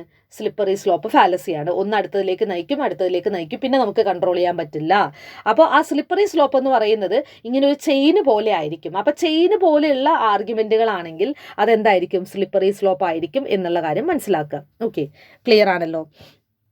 സ്ഥിരം ചോദിച്ചിട്ടുള്ള ഒരു ക്വസ്റ്റ്യൻ ആണ്, അതുകൊണ്ട് ഇമ്പോർട്ടൻ്റ് ആണ്, നോക്കി വെക്കണം. അടുത്തത് റെഡറിങ് ഫാലസിയാണ്. റെഡറിങ് എന്ന് പറയുന്നത് ഇത്രയേ ഉള്ളൂ, മെയിൻ ഇഷ്യൂവിൽ നിന്ന് ഡിസ്ട്രാക്ട് ചെയ്യുക, ഇറലവൻ്റ് ആയിട്ടുള്ള ടോപ്പിക്ക് കൊണ്ടുവന്ന്. അതായത് നമ്മൾ പ്ലേറ്റ് മാറ്റുക എന്നൊക്കെ പറയില്ലേ, നമ്മൾ ഒരു ചർച്ച ചെയ്തുകൊണ്ടിരിക്കുന്ന സമയത്ത് നമ്മൾ എന്ത് ചെയ്യുക, ടോപ്പിക്ക് മാറ്റുക. അതായത് അതുമായിട്ട് ഒരു ബന്ധമില്ലാത്ത കാര്യങ്ങൾ പറഞ്ഞിട്ട്, അത് നമ്മൾ ഉത്തരം മുട്ടുന്ന സമയത്ത് കൊഞ്ഞനം മുത്തുക എന്ന് പറയുന്ന പോലെയാണ്. അതായത് നമുക്ക് ആ ഒരു ആർഗ്യുമെൻറ്റിനെ ഗണ്ണിക്കാൻ കഴിയുന്നില്ലെങ്കിൽ നമ്മൾ ഏതെങ്കിലും ഒരു ഇറലവൻ്റ് ആയിട്ടുള്ള കാര്യങ്ങൾ പറഞ്ഞിട്ട് ആ ടോപ്പിക്കിനെ അങ്ങ് ഡൈവേർട്ട് ചെയ്ത് വിടുന്നതിനെയാണ് റെഡറിങ് എന്ന് പറയാം. ഓക്കെ, അടുത്തത് tu quoque, look who is speaking. അതൊരു ലാറ്റിൻ ടേമാണ്, ടു കോക്ക്. നമ്മൾ ചിലപ്പോൾ പറയാറില്ലേ, അതായത് ഇപ്പം ഒരാൾ നമ്മളെടുത്ത് പറയുകയാണതേ മദ്യം കഴിക്കരുത്, മദ്യപാനം ആരോഗ്യത്തിന് ഹാനികരമാണ് എന്നൊരു മദ്യപാനി നമ്മളെടുത്ത് പറയുമ്പോൾ നമ്മൾ പറയും, ഓ ആരായി പറയുന്നത് എന്ന് പറയുന്നതാണ്. പക്ഷെ അയാൾ മദ്യം കഴിക്കുന്നുണ്ട് എന്നുള്ളതുകൊണ്ട് അയാൾ പറയുന്ന സ്റ്റേറ്റ്മെൻറ്റ് തെറ്റാവുന്നില്ല അല്ലേ. സോ ഈ tu quoque look who is speaking എന്ന് പറയുന്നത് എന്താണ്? ഒരു ഫാലസിയാണ്. അപ്പോൾ നിങ്ങൾക്കൊരു ഡൗട്ട് വരും, അങ്ങനെയാണെങ്കിൽ ഈ ടു കോക്കിനെയും ആഡ് ഹോമിനത്തിനെ എങ്ങനെയാണ് തിരിച്ചറിയാന്ന്? ആഡ് ഹോമിനം എന്ന് പറയുന്നത് ഒരാൾ പറയുന്നത് എല്ലാം കൺസിഡർ ചെയ്യും. ഓക്കെ, പേഴ്സണൽ ആയിട്ടുള്ള എല്ലാം പറയും. ടു കോക്ക് എന്ന് പറയുന്നപ്പോൾ ഒരാൾ നമ്മളെടുത്ത്, ഒരു മദ്യപിക്കുന്ന ഒരാൾ നമ്മളെടുത്ത് പറയുക എന്ന് പറയുമ്പോൾ അതെന്തായിരിക്കും? ടു കോക്ക് ആയിരിക്കും. ഇനി ടു കോക്ക് എന്ന് പറയുന്ന ഓപ്ഷൻ അവിടെ ഇല്ലെങ്കിൽ നമുക്ക് ചൂസ് ചെയ്യാൻ പറ്റുന്ന എന്താണ്? ആഡ് ഹോമിനോ ആണ്. കാരണം അതൊരു പേഴ്സണൽ അറ്റാക്കാണ്. ഓ അയാൾ മദ്യപാനിയാണ്, എന്നിട്ട് അയാൾ നമ്മൾ ഉപദേശിക്കാൻ നടക്കുവാണ് എന്ന് പറയുമ്പോൾ അത് പേഴ്സണൽ അറ്റാക്കാണ്. അപ്പോൾ ഈതർ അത് ടു കോക്ക് അല്ലെങ്കിൽ ആഡ് ഹോമിനം ആണ്. കാരണം പറയുക എന്ന് പറയുമ്പോൾ അവിടെ ടു കോക്ക് ഉണ്ടെങ്കിൽ ടു കോക്ക് ആൻസർ ആയിട്ട് ചൂസ് ചെയ്യണം. ഇനി ടു കോക്ക് എന്ന് പറയുന്ന ഓപ്ഷൻ ഇല്ലെങ്കിൽ നമുക്ക് ചൂസ് ചെയ്യാൻ പറ്റുന്നത് എന്താണ്? അവിടെ ആഡ് ഹോമിനമാണ് എന്നുള്ള കാര്യം മനസ്സിലാക്കാം. അടുത്തത് argumentum ad populum or appeal to people or appeal to majority. അതായത് എല്ലാവരും ചെയ്യുന്നത് കൊണ്ട് അത് ശരിയാണ് എന്ന് വിശ്വസിക്കുന്ന ഒരു ഫാലസിയാണ് അല്ലേ. ഇപ്പം എല്ലാവരും പറയുന്നുണ്ടല്ലോ, അല്ലെങ്കിൽ എല്ലാവരും അതാണല്ലോ ചെയ്യുന്നത് എന്ന് പറയുന്നത് ഒരു ഫാലസിയാണ്. കാരണം എല്ലാവരും ചെയ്യുന്നത് കൊണ്ട് അത് ശരിയാവണം എന്നില്ല. So that is argumentum ad populum appeal to people or appeal to majority. ഇതും ചോദിച്ചു കണ്ടിട്ടുണ്ട്. ആർഗ്യുമെൻറ്റം ആഡ് പോപ്പുലം, പിന്നെ സ്ലിപ്പറി സ്ലോപ്പ്, പിന്നെ ആഡ് ഇഗ്നൊറാൻഡം, ആഡ് ഹോമിനം. ഇതൊക്കെയാണ് ഇമ്പോർട്ടൻ്റ് ആയിട്ടുള്ളത്. ഓക്കെ, അടുത്തത് ആർഗ്യുമെൻറ്റം ആഡ് ബാക്കുലം ആണ്. അപ്പീൽ ടു ത്രെറ്റ്, പേടിപ്പിച്ചിട്ട് ഒരു കാര്യം ചെയ്യിപ്പിക്കുന്നതിനെയാണ് ആർഗ്യുമെൻറ്റം ആഡ് ബാക്കുലം എന്ന് പറയുന്നത്. ഓക്കെ, അടുത്തത് ഫാലസി ഓഫ് ആക്സിഡൻ്റ് ആണ്. ഫാലസി ഓഫ് ആക്സിഡൻ്റ് എന്ന് പറയുന്നത് നമ്മൾ എക്സെപ്ഷണൽ കേസ് ഇഗ്നോർ ചെയ്തിട്ട് കൺക്ലൂഡ് ചെയ്യുന്നതിനാണ്. ജനറൽ റൂൾ കൺക്ലൂഡ് ചെയ്യുക. അപ്പോൾ ഒരു ഉദാഹരണം പറയുകയാണെങ്കിൽ ഓൾ ബേർഡ്സ് ക്യാൻ ഫ്ലൈ എന്ന് ഞാൻ കൺക്ലൂഡ് ചെയ്യുകയാണ്, ജനറൽ കൺക്ലൂഷനാണ്. പക്ഷേ ഞാൻ അവിടെ എക്സെപ്ഷൻ കേസ് വിട്ടുപോയി. അതായത് ഓസ്ട്രിച്ച്, പിന്നെ പെൻഗ്വിൻ, ഇതൊക്കെ പക്ഷികളാണ്, പക്ഷെ ഇതിന് പറക്കാൻ കഴിയില്ല. അപ്പം ഞാനൊരു ജനറൽ സ്റ്റേറ്റ്മെൻറ്റിലേക്ക് അങ്ങ് കൺക്ലൂഷനിലേക്ക് അങ്ങ് എത്തി, എക്സെപ്ഷൻ കേസ് വിട്ടുപോയി. അപ്പോൾ അതിനെയാണ് ഫാലസി ഓഫ് ആക്സിഡൻറ്റ് എന്ന് പറയാം. ഓക്കെ, അടുത്തത് petitio principii, begging the question, circular argument. ഇത് ഇമ്പോർട്ടൻ്റ് ആണ്, ഒരുപാട് തവണ ക്വസ്റ്റ്യൻ പേപ്പറിൽ കണ്ടിട്ടുള്ള ചോദ്യമാണ്, റിപ്പീറ്റഡ് ആയിട്ട് ചോദിച്ചു കാണുന്നതാണ്. പെറ്റീഷ്യോ പ്രിൻസിപ്പി, ഈ 3 പേരുകൾ ഇമ്പോർട്ടൻ്റ് ആണ്. ഞാൻ എന്തിനാണ് ഈ 3 പേരുകൾ പറയുന്നതെന്ന് ചോദിച്ചിട്ടുണ്ടെങ്കിൽ, ഒരു തവണ ചോദിച്ചൊരു ചോദ്യം ഒരു സർക്കുലാർ ആർഗ്യുമെൻറ്റിന് ഒരു എക്സാമ്പിൾ തന്നിട്ട് ഇത് എന്ത് തരം ഫാലസി ആണെന്ന് ചോദിച്ചു. എന്നിട്ട് ഈ 3 ഓപ്ഷനും ഉണ്ടായിരുന്നു. എന്നിട്ട് ABC, ACD, ABE ഇങ്ങനെ കൊടുത്തിട്ടുണ്ടായിരുന്നു. അപ്പോൾ അതുകൊണ്ട് പേരുകൾ ഇമ്പോർട്ടൻ്റ് ആണ്. Petitio principii, begging the question, circular argument. അപ്പോൾ ഇത് ഒരു തവണ 3 അങ്ങ് ഓപ്ഷനിലുണ്ടായിരുന്നു. അപ്പോൾ നമ്മൾ 3 ഓപ്റ്റ് ചെയ്യണം, കാരണം 3 ഒന്നാണല്ലോ. ഓക്കെ, അപ്പോൾ petitio principii, begging the question, circular argument എന്ന് പറയുന്നത് what is to be proved has already been assumed in the premises. എന്താണോ പ്രൂവ് ചെയ്യേണ്ടത് അത് ഓൾറെഡി നമ്മൾ പ്രിമൈസിൽ അസ്യൂം ചെയ്യുക അല്ലേ. നമ്മൾ 2 പ്രിമൈസിൽ നിന്നൊരു കൺക്ലൂഷനിലേക്ക് എത്തിച്ചേരുവാണ്. അങ്ങനെയാണല്ലോ നമ്മുടെ ലോജിക്കൽ റീസണിങ് പോകുന്നത്. അപ്പോൾ നമുക്ക് എന്താണോ പ്രൂവ് ചെയ്യേണ്ടത് അത് നമ്മൾ ഓൾറെഡി നമ്മുടെ പ്രിമൈസിൽ അസ്യൂം ചെയ്യുക. ഇപ്പോൾ ഒരു ഉദാഹരണം പറയുകയാണെങ്കിൽ ഞാനൊരു 2 പ്രിമൈസും അതിൻ്റെ ഒരു കൺക്ലൂഷനും പറയാം. അപ്പോൾ നിങ്ങൾക്ക് ഐഡിയ കിട്ടും. Murder is morally wrong. കൊലപാതകം എന്ന് പറയുന്നത് ധാർമ്മികമായിട്ട് തെറ്റാണ് അല്ലേ, മോറലി റോങ് ആണ്. അബോഷൻ ഈസ് മർഡർ, അബോഷൻ ഒരു മർഡർ ആണ്. Therefore abortion is morally wrong. അപ്പോൾ നമുക്ക് അബോഷൻ മോറലി റോങ് ആണെന്ന് പ്രൂവ് ചെയ്യണം. അപ്പോൾ അങ്ങനെ പ്രൂവ് ചെയ്യേണ്ട ഒരു സിറ്റുവേഷനിൽ നമ്മൾ ആദ്യം എന്ത് ചെയ്തു, പ്രിമൈസിൽ ഓൾറെഡി നമുക്ക് പ്രൂവ് ചെയ്യേണ്ട കാര്യം അങ്ങ് അസ്യൂം ചെയ്തു, മർഡർ ഈസ് മോറലി റോങ്. എന്നിട്ട് അതിലേക്ക് വീണ്ടും എത്തിച്ചേരുവാണ്, അബോഷൻ ഒരു മർഡർ ആണ്, അതുകൊണ്ട് അബോഷൻ മോറലി റോങ് ആണ്. അപ്പോൾ എന്താണോ പ്രൂവ് ചെയ്യേണ്ടത് അത് ഓൾറെഡി പ്രിമൈസിൽ അസ്യൂം ചെയ്തിട്ട് വീണ്ടും തിരിച്ച് അല്ലേ, ഒരു സർക്കുലാർ പറഞ്ഞിടത്തിലേക്ക് വീണ്ടും തിരിച്ചു വരികയാണ് അല്ലേ, ഒരു സർക്കുലാർ ആർഗ്യുമെൻറ്റ്. അതിനെയാണ് petitio principal or begging the question or circular argument എന്ന് പറയുന്നത്. ഓക്കെ, അടുത്ത ടൈപ്പ് ഓഫ് ഫാലസിയാണ് ignoratio elenchi or irrelevant conclusion. Okay, presenting an argument that may in itself be valid but has nothing to do with the proposition. അതായത് അതൊക്കെ ശരിയായിരിക്കും, പക്ഷേ പറഞ്ഞിട്ടുള്ള പ്രിമൈസുമായിട്ട് യാതൊരു ബന്ധവും ഇല്ലാത്തൊരു കൺക്ലൂഷൻ ആണെങ്കിൽ അത് എന്തായിരിക്കും, ഇഗ്നറേഷ്യോ എലൻജി അല്ലെങ്കിൽ ഇറെലവൻറ്റ് കൺക്ലൂഷൻ. പ്രിമൈസുമായിട്ട് യാതൊരു ബന്ധവും ഇല്ലാത്ത കൺക്ലൂഷനിലേക്ക് എത്തുന്നതിനെയാണ് ഇഗ്നറേഷ്യോ എലൻജി എന്ന് പറയുന്നത്. ഓക്കെ, അടുത്തത് കോംപ്ലെക്സ് ക്വസ്റ്റ്യൻ അഥവാ ലോഡഡ് ക്വസ്റ്റ്യൻ ആണ്. എന്താണ് ലോഡഡ് ക്വസ്റ്റ്യൻ അഥവാ കോംപ്ലെക്സ് ക്വസ്റ്റ്യൻ? ഇത്തരത്തിലുള്ള ചോദ്യങ്ങൾക്ക് നമുക്ക് ഉത്തരം പറയാൻ ബുദ്ധിമുട്ടായിരിക്കും. ഇപ്പോൾ ഒരു ഉദാഹരണം പറയുകയാണെങ്കിൽ, are you going to admit that you are mad? നിനക്ക് ഭ്രാന്തുണ്ടെന്ന് നീ സമ്മതിക്കുന്നുണ്ടോ എന്ന് ചോദിച്ചു കഴിഞ്ഞാൽ ഉണ്ട് എന്ന് പറഞ്ഞു കഴിഞ്ഞാൽ അയാൾക്ക് ഭ്രാന്ത് ഉണ്ടെന്നും ആയി, അയാളെ സമ്മതിക്കുന്നുണ്ടെന്നും ആയി. ഇനി ഇല്ല എന്ന് പറയുകയാണെങ്കിലോ അയാൾക്ക് ഭ്രാന്ത് ഉണ്ട് പക്ഷേ അയാൾ അത് സമ്മതിക്കുന്നില്ല എന്നായി. അപ്പോൾ ഇത്തരത്തിൽ ലോഡഡ് ആയിട്ടുള്ള ചോദ്യങ്ങൾ ചോദിക്കുന്നതിനെയാണ് കോംപ്ലെക്സ് ക്വസ്റ്റ്യൻ അഥവാ ലോഡഡ് ക്വസ്റ്റ്യൻ ഫാലസി എന്ന് പറയുന്നത്. അങ്ങനെ ചെയ്യാൻ പാടില്ല എന്നാണ് പറയുന്നത്. അടുത്ത ഫാലസിയാണ് argumentum ad verecundiam or argument from authority. ഇതൊരു ഫാലസിയാണ്. അതായത് നമ്മൾ പറയാണ്, ഓ ഇത് ഇന്ന ആൾ പറഞ്ഞതാണ് അതുകൊണ്ട് ശരിയായിരിക്കും, അത് നമുക്ക് പറയാൻ പറ്റില്ല അല്ലേ. അപ്പോൾ അതിനെയാണ് argumentum ad verecundiam or argument from authority എന്ന് പറയുന്നത്.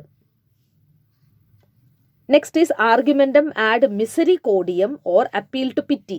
അതായത് നമ്മൾ ഇപ്പോൾ നമ്മളൊരു തെറ്റ് ചെയ്തിട്ട് നമ്മളെ പിടിക്കപ്പെടുകയാണെങ്കിൽ നമ്മൾ പറയണം, അയ്യോ ഞാൻ ഇങ്ങനെ ആയതുകൊണ്ടാണ് ഇത് ചെയ്തത് എന്ന് പറയുമ്പോൾ അത് തെറ്റല്ലേ. അതായത് നമ്മളെ പിറ്റി, നമ്മൾ സിമ്പതിയൊക്കെ പിടിച്ചു പറ്റാൻ വേണ്ടിയിട്ട് ഓരോ കാര്യങ്ങൾ പറഞ്ഞ് നമ്മൾ ചെയ്ത തെറ്റിനെ കവർ ചെയ്യാൻ ശ്രമിക്കുന്നതിനെയാണ് ആർഗ്യുമെൻറ്റം ആഡ് മിസറികോഡിയം എന്ന് പറയുന്നത്. ഓക്കെ, അടുത്തത് പോസ്റ്റ് ഹോക്ക് ഫാലസിയാണ്. അതായത് ഒരു കാര്യം സംഭവിച്ചു കഴിഞ്ഞിട്ട് മറ്റേ കാര്യം സംഭവിച്ചു, അപ്പോൾ നമ്മൾ പറയാണ് രണ്ടാമത് സംഭവിച്ച കാര്യത്തിൻ്റെ കാരണം ആദ്യത്തെയാണ് എന്ന് പറയുന്നത്. ഓക്കെ, അതായത് ഇപ്പോൾ ഞാൻ അവിടെ പോയതിന് ശേഷമാണ് എനിക്കിങ്ങനെ ഒരു സംഭവം ഉണ്ടായത്, അതുകൊണ്ട് ഇതിൻ്റെ കാരണം അവിടെ പോയതാണ് എന്ന് പറയുന്നത് പോസ്റ്റ് ഹോക്ക് ഫാലസിയാണ്. അങ്ങനെ ആവണമെന്ന് നിർബന്ധമില്ല അല്ലേ, വേറെ എന്തെങ്കിലും കാരണം കൊണ്ടും ആവാം. ഇനി കം ഹോക്ക് ഫാലസി, രണ്ട് കാര്യങ്ങൾ ഒരുമിച്ച് സംഭവിക്കുമ്പോൾ നമ്മൾ ഇത് സംഭവിക്കാൻ കാരണം മറ്റേതാണെന്ന്. അതായത് ഇപ്പോൾ നമ്മൾ ചിലപ്പോൾ പറയാറില്ല, അതായത് ചില ആളുകൾ റൂമിലേക്ക് കയറി വരുമ്പോൾ തന്നെ അങ്ങ് കറണ്ട് പോയി, അപ്പോൾ നമ്മൾ കണ്ടോ നീ വന്നതും കറണ്ട് പോയി, ഇപ്പോൾ കറണ്ട് പോകാൻ കാരണം നീ വന്നതാണെന്ന് പറയുന്നത് ഒരുമിച്ചാണ് സംഭവിച്ചത്. മറ്റേത് പോസ്റ്റ് ഹോക്ക് എന്ന് പറയുന്നത് ഒന്ന് സംഭവിച്ചു കഴിഞ്ഞിട്ടാണ് അടുത്ത സംഭവിച്ചത്. ഓക്കെ, എന്നിട്ട് നമ്മൾ എയുടെ കാരണം ബി ആണെന്ന് പറയുന്നു. എ കഴിഞ്ഞിട്ടാണ് ബി സംഭവിച്ചത്, അപ്പോൾ നമ്മൾ പറയാണ് ബി സംഭവിക്കാൻ കാരണം എ ആണെന്ന് പറയുന്നത് പോസ്റ്റ് ഹോക്ക്. എയും ബിയും ഒരുമിച്ച് സംഭവിച്ചു, എന്നിട്ട് നമ്മൾ പറയാണ് ബിയുടെ കാരണം എ ആണെന്ന് പറയുന്നത് cum hoc fallacy. Hope that is clear. അടുത്തത് ഹേസ്റ്റി ജനറലൈസേഷൻ ആണ്. ഹേസ്റ്റി ജനറലൈസേഷൻ എന്ന് പറയുന്നത് ഒരു സിംഗിൾ ഇൻസിഡൻറ്റ് വെച്ചിട്ട് നമ്മളൊരു ജനറൽ കൺക്ലൂഷനിലേക്ക് പോവാം. അതായത് ഇന്നത്തെ ഹോട്ടലിലെ ബിരിയാണി വളരെ മോശമായിരുന്നു, അപ്പോൾ നമ്മൾ പറയാണ് അതുകൊണ്ട് ഈ ഹോട്ടലിലെ ബിരിയാണി മോശമാണെന്ന് പറയുന്നത്. ഓക്കെ, ചിലപ്പോൾ അന്ന് എന്തെങ്കിലും റീസൺ കൊണ്ട് അത് എന്തെങ്കിലും ഒരു പാളിച്ച വന്നതായിരിക്കും അല്ലേ, അതിൻ്റെ അർത്ഥം ആ ഹോട്ടലിലെ ബിരിയാണി എന്നും മോശമാണെന്നില്ല. സോ ഒരൊറ്റ ഇൻസ്റ്റൻസ് വെച്ചിട്ട് നമ്മളൊരു ജനറലൈസ്ഡ് കൺക്ലൂഷനിലേക്ക്, അതായത് ഇപ്പോൾ നമ്മൾ ആ ഹോട്ടലിൽ നിന്ന് സ്ഥിരമായിട്ട് ബിരിയാണി കഴിച്ചിട്ട് എല്ലാ ദിവസവും ഇങ്ങനെ തന്നെയാണ് കിട്ടുന്നതെങ്കിൽ നമുക്ക് പറയാമോ ഈ ഹോട്ടലിലെ ബിരിയാണി മോശമാണെന്ന്. പക്ഷേ ഒറ്റ ഇൻസ്റ്റൻസ് വെച്ചിട്ട് നമുക്ക് അങ്ങ് കൺക്ലൂഡ് ചെയ്യാൻ പറ്റില്ല. അങ്ങനെ കൺക്ലൂഡ് ചെയ്യുന്നുണ്ടെങ്കിൽ അതൊരു ഫാലസിയാണ്. അതിനെ നമ്മൾ ഹേസ്റ്റി ജനറലൈസേഷൻ എന്നാണ് പറയുക. വളരെ പെട്ടെന്ന് ഒരു ജനറലൈസ്ഡ് സ്റ്റേറ്റ്മെൻറ്റിലേക്ക് നമ്മൾ പോവുക എന്നുള്ളതാണ്. അടുത്തത് ഫാലസി ഓഫ് കോമ്പോസിഷനും ഫാലസി ഓഫ് ഡിവിഷനുമാണ്. അത് നമ്മൾ രണ്ടും ഒരുമിച്ചാണ് മനസ്സിലാക്കേണ്ടത്. ഓക്കെ, ഇപ്പോൾ ഞാൻ പറയാണ്, കോമ്പോസിഷൻ പറയുമ്പോൾ കാറിൻ്റെ ഓരോരോ ഭാഗങ്ങളും ഹെവിയാണ്, അതുകൊണ്ട് കാറ് ഭയങ്കര ഹെവി ആയിരിക്കും എന്ന് പറയുന്നത് ഒരു ഫാലസിയാണ്. അതായത് കാറിൻ്റെ ഓരോ ഹെവി എന്നല്ല, കാറിൻ്റെ ഓരോരോ കുഞ്ഞു കുഞ്ഞു കമ്പോണൻറ്റും വളരെ ലൈറ്റ് വെയിറ്റ് ആണ്. ഓക്കെ, ഇപ്പോൾ കാറ് ഉണ്ടാക്കിയേക്കുന്ന ഓരോരോ കമ്പോണൻറ്റുകളും അധികം ഭാരമൊന്നും ഇല്ലാത്തതാണ്. അപ്പോൾ ഈ അധികം ഭാരമില്ലാത്ത കുറേ കമ്പോണൻറ്റുകൾ ചേർന്നുണ്ടായ കാറും ഭാരം ഉണ്ടാവില്ല എന്ന് പറയുന്നത് ഫാലസി ഓഫ് കോമ്പോസിഷൻ ആണ്. അതായത് അതിലെ കോമ്പോസിഷൻ അല്ലേ, അതിൽ ഓരോ ഭാഗങ്ങളും യുടെയും ക്വാളിറ്റി നമ്മൾ അതിൻ്റെ ഹോളിന് കൊടുക്കുകയാണെങ്കിൽ അത് ഫാലസി ഓഫ് കോമ്പോസിഷൻ ആണ്. ഇനി ഫാലസി ഓഫ് ഡിവിഷനോ, കാറിന് നല്ല ഭാരമുണ്ട്, അപ്പോൾ അതുകൊണ്ട് ഈ കാറിന് ഉണ്ടാക്കിയേക്കുന്ന ഓരോരോ കുഞ്ഞു കുഞ്ഞു ഭാഗങ്ങൾക്കും ഭയങ്കര ഭാരം ഉണ്ടാവും എന്ന് പറയുന്നത് ഫാലസി ഓഫ് ഡിവിഷൻ ആണ്. അതായത് ആ ഹോളിൻ്റെ ക്വാളിറ്റി അതിൽ ഓരോരോ ഇൻഡിവിജ്വൽ യൂണിറ്റിനും ഉണ്ടാവും എന്ന് പറയുന്നതാണ് ഫാലസി ഓഫ് ഡിവിഷൻ. രണ്ടും മനസ്സിലായെന്ന് വിചാരിക്കുന്നു. ഇനി ഇക്യുവൊക്കേഷൻ ആണ്. ഇക്യുവൊക്കേഷൻ എന്ന് പറയുന്നത് ഒരു വേർഡിന് മൾട്ടിപ്പിൾ മീനിങ് ഉണ്ടാവുമ്പോൾ അവിടെ ഉണ്ടാവുന്ന കൺഫ്യൂഷനാണ്. ഇപ്പോൾ ഒരു ഉദാഹരണം പറയുകയാണെങ്കിൽ, noisy children are a real headache, അതായത് ഭയങ്കര ശബ്ദം ഉണ്ടാക്കുന്ന പിള്ളേരെന്ന് പറയുന്ന ഒരു തലവേദനയാണ് എന്ന് നമ്മൾ പറയാണ്. 2 aspirins will make a headache go away, 2 aspirin കഴിച്ചു കഴിഞ്ഞാൽ തലവേദന പോവും. Therefore 2 aspirins will make noisy children go away, അതൊരു തെറ്റല്ലേ? കാരണം അവിടെ ആ ഹെഡ് ഏക്ക് എന്ന് ഉപയോഗിച്ചിരിക്കുന്ന ഇത് നമുക്ക് തലവേദന എന്നുള്ള ഫിസിക്കൽ ആയിട്ടുള്ള തലവേദന അല്ല ഉദ്ദേശിച്ചിരിക്കുന്നത് അല്ലേ, ശല്യം എന്നുള്ള രീതിയിലാണ് അത് ഉദ്ദേശിച്ചിട്ടുള്ളത്. സോ അവിടെ നമ്മൾ ആ വാക്കിൻ്റെ ഡിഫറെൻ്റ് ആയിട്ടുള്ള മീനിങ് കൺസിഡർ ചെയ്യാത്തത് കൊണ്ടാണ് നമുക്കവിടെ അങ്ങനെ ഒരു തെറ്റ് സംഭവിച്ചത്. Okay, hope that is clear. ഇനി അടുത്തത്, ഇത്രയും നേരം നമ്മൾ പറഞ്ഞത് ഇൻഫോർമൽ ഫാലസികളാണ്. ഇനി നമ്മൾ പറയാൻ പോകുന്നത് ഫോർമൽ ഫാലസികളാണ്. ഓക്കെ, ഓരോന്നായിട്ട് നോക്കാം. ഫോർമൽ ഫാലസികളാണ്, വെസ്റ്റേൺ ലോജിക്കിലെയാണ്. ആദ്യത്തെ ടൈപ്പാണ് fallacy of illicit major term. Fallacy of illicit major term എന്ന് പറയുന്നത് മേജർ ടേം മേജർ പ്രിമൈസിൽ ഡിസ്ട്രിബ്യൂട്ടഡ് അല്ലെങ്കിൽ അതിനെയാണ് നമ്മൾ fallacy of illicit major term എന്ന് പറയാം. അപ്പം നിങ്ങൾ വിചാരിക്കും എന്താണ് ഈ ഡിസ്ട്രിബ്യൂഷനും എന്താണ് ഈ മേജർ പ്രിമൈസും എന്നൊക്കെ. അതായത് രണ്ട് പ്രിമൈസിൽ നിന്ന് നമ്മളൊരു കൺക്ലൂഷനിലേക്ക് എത്തുകയാണ്. ഇപ്പം ഞാനൊരു ഉദാഹരണം പറയാം. നിങ്ങളൊന്ന് കൂടെ എഴുതുവാണെങ്കിൽ നിങ്ങൾക്ക് കുറച്ചുകൂടെ ക്ലാരിറ്റി കിട്ടും. ഓക്കെ, ഞാൻ രണ്ട് സ്റ്റേറ്റ്മെൻറ്റുകൾ പറയാം, എന്നിട്ടൊരു കൺക്ലൂഷനും പറയാം. ഓൾ എ ആർ ബി ഒരു premise, all A are B, no C are A രണ്ട് പ്രിമൈസുകളായല്ലോ, ഓളും നോയും. Okay, therefore no C are B, therefore no C are B. അപ്പം എൻ്റെ conclusion no C are B എന്നുള്ളതാണ്. ഇനി ഇതിനകത്തുനിന്ന് ഏതാണ് മേജർ ടേം?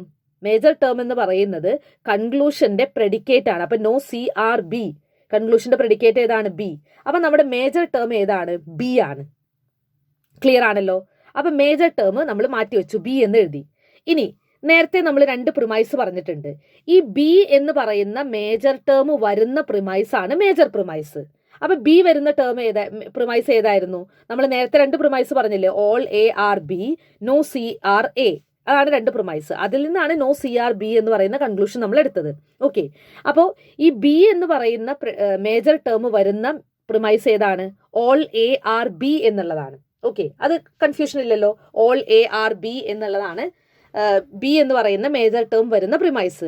ഇനി നിങ്ങൾ നോക്കുക, ആ പ്രിമൈസിൽ ബിക്ക് ഡിസ്ട്രിബ്യൂഷൻ ഉണ്ടോ? ഓൾ എ ആർ ബി എന്ന് പറയുന്നിടത്ത് ഏതിന് മാത്രമാണ് ഡിസ്ട്രിബ്യൂഷൻ ഉള്ളത്? എക്ക് മാത്രമാണ് ഡിസ്ട്രിബ്യൂഷൻ ഉള്ളത്. അതായത് നമ്മുടെ കൺക്ലൂഷന്റെ പ്രെഡിക്കേറ്റ് ആയിട്ടുള്ള ബി, അതായത് മേജർ ടേം, മേജർ ടേം വരുന്ന പ്രിമൈസിൽ, മേജർ ടേം വരുന്ന പ്രിമൈസ് എന്ന് പറയുമ്പോൾ മേജർ ടേം ഇവിടെ ബി ആണ്. ആ ബി വരുന്ന പ്രിമൈസ് ഏതാണ്? ഓൾ എ ആർ ബി എന്നാണ്. ആ പ്രിമൈസിൽ ഈ ബി എന്ന് പറയുന്ന മേജർ ടേമിന് ഡിസ്ട്രിബ്യൂഷൻ ഉണ്ടോ? ഇല്ല. ഓൾ എന്ന് പറയുന്നിടത്ത് സബ്ജക്റ്റ് ആയ എക്ക് മാത്രമേ ഡിസ്ട്രിബ്യൂഷൻ ഉള്ളൂ. സോ മേജർ ടേം മേജർ പ്രിമൈസിൽ ഡിസ്ട്രിബ്യൂഷൻ ഇല്ല. ഇങ്ങനെ വന്നു കഴിഞ്ഞാൽ എന്ത് ഫാലസിയാണ്? Fallacy of illicit major term. Clear ആണല്ലോ? ഇനി ഇത് മൈനർ ടേം ആണ് വരുന്നതെങ്കിൽ, മൈനർ ടേമിനാണ് ഡിസ്ട്രിബ്യൂഷൻ ഇല്ലാത്തതെങ്കിൽ അതെന്തായിട്ട് മാറും? Fallacy of minor premise, minor term എന്നായിട്ട് വരും. ഓക്കെ, അപ്പൊ ഞാൻ അതിനൊരു ഉദാഹരണം പറയാം. ഓൾ കാറ്റ്സ് ആർ ഫെലൈൻസ്, രണ്ടാമത്തെയാണ്. ഫാലസി ഓഫ് ഇല്ലിസിറ്റ് മൈനർ ടേമിന്റെ ഉദാഹരണമാണ് പറയുന്നത്. All cats are felines, FELINES എഴുതിക്കോ. ഓൾ കാറ്റ്സ് ആർ ഫെലൈൻസ്, അതൊരു പ്രിമൈസ്. രണ്ടാമത്തെ premise all cats are mammals. അപ്പോൾ all cats are felines, all cats are mammals, രണ്ട് പ്രിമൈസുകൾ എഴുതി. ഇനി conclusion all mammals are felines, all mammals are felines, all mammals are felines, അതാണ് conclusion. ഇനി ഇതിന്റെ മൈനർ ടേം ഏതാണ്? All mammals are felines. Minor term എന്ന് പറയുന്ന കൺക്ലൂഷന്റെ സബ്ജക്റ്റ് ആണ്. ഇവിടെ കൺക്ലൂഷന്റെ സബ്ജക്റ്റ് എന്താണ്? മാമൽസ്. അപ്പൊ മാമൽസ് ആണ് മൈനർ ടേം. ഇനി മൈനർ ടേം ഡിസ്ട്രിബ്യൂട്ടർ ആണോ നോക്കാം. ഈ മാമൽസ് വരുന്ന സ്റ്റേറ്റ്മെന്റ് ഏതാണ്? All cats are mammals. അവിടെ മാമൽസിന് ഡിസ്ട്രിബ്യൂഷൻ ഉണ്ടോ? ഇല്ല, കാരണം ഓൾ ആണ്. ഓളില് സബ്ജക്റ്റിന് മാത്രമേ ഡിസ്ട്രിബ്യൂഷൻ ഉണ്ടാവുള്ളൂ. അപ്പൊ കാറ്റ്സിന് മാത്രമേ ഡിസ്ട്രിബ്യൂഷൻ ഉള്ളൂ. അപ്പൊ ഇവിടെ മൈനർ ടേം ആയ മാമൽസിന് മൈനർ പ്രിമൈസിൽ ഡിസ്ട്രിബ്യൂഷൻ ഇല്ല. സോ അതെന്തായിരിക്കും? Fallacy of illicit minor term. Clear ആണല്ലോ? ഇനി അടുത്തത് അപ്പീൽ ടു പ്രോബബിലിറ്റി ഫാലസി. അതായത് നമ്മൾ പ്രോബബിലിറ്റീനെ ബേസ് ചെയ്തിട്ട് മാത്രം നമ്മൾ കൺക്ലൂഷനിലേക്ക് എത്തുവാണെങ്കിൽ അതിനെയാണ് അപ്പീൽ ടു പ്രോബബിലിറ്റി ഫാലസി എന്ന് പറയാം. അടുത്തത് മാസ്ഡ് മാൻ ഫാലസിയാണ്. Identical substitution. അതായത് നമുക്ക് ഐഡന്റിറ്റികൾ തമ്മിൽ മാറിയിട്ട് നമ്മളിപ്പോൾ പൂച്ചയെ കണ്ടിട്ട് നമ്മൾ പുലിയാണെന്ന് തെറ്റിദ്ധരിക്കുകയാണെങ്കിൽ അതെന്താണ്? Masked man ഫാലസിയാണ്. അടുത്തത് നോൺ സെക്യൂട്ടർ ആണ്. പ്രിമൈസിൽ നിന്നല്ലാതെയാണ് നമ്മൾ കൺക്ലൂഷൻ ഡ്രോ ചെയ്യുന്നതെങ്കിൽ അതിനെയാണ് നമ്മൾ നോൺ സെക്യൂട്ടർ ഫാലസി എന്ന് പറയാം. അടുത്തത് ആർഗ്യുമെന്റും ആഡ് ലോജിക്കും അഥവാ ബാഡ് റീസൺ ഫാലസി. ഇപ്പം ഞാൻ പറയാണ് ഇന്ന് എനിക്ക് പഠിക്കാൻ പറ്റില്ല, കാരണം എന്താ? ഇന്ന് തിങ്കളാഴ്ചയാണ്. അതൊരു ബാഡ് റീസൺ അല്ലേ? അതിനെയാണ് ബാഡ് റീസൺ ഫാലസി അഥവാ ആർഗ്യുമെന്റും ആഡ് ലോജിക്കും. അതിനകത്ത് ഒരു ലോജിക്കും ഇല്ല അല്ലേ? അടുത്തത് ഫാലസി ഓഫ് അഫേമിംഗ് ദി കോൺസിക്വന്റ് ആണ്. അപ്പോൾ ഈ അഫേമിംഗ് ദി കോൺസിക്വന്റും ഉണ്ട്, ഡിനൈയിങ് ദി ആന്റിസിഡന്റും ഉണ്ട്. രണ്ടും മനസ്സിലാക്കാൻ വളരെ എളുപ്പമാണ്. അഫേമിംഗ് എന്ന് പറയുമ്പോൾ ആണ് എന്നുള്ള അർത്ഥമാണ്, അഫേം ചെയ്യുക. ഡിനൈയിങ് എന്ന് പറയുമ്പോൾ അല്ല എന്നാണ്. അത് തന്നെയാണ്. ഇപ്പം ഞാൻ പറയാണ് if X is true then Y is true. അതെന്താണ്?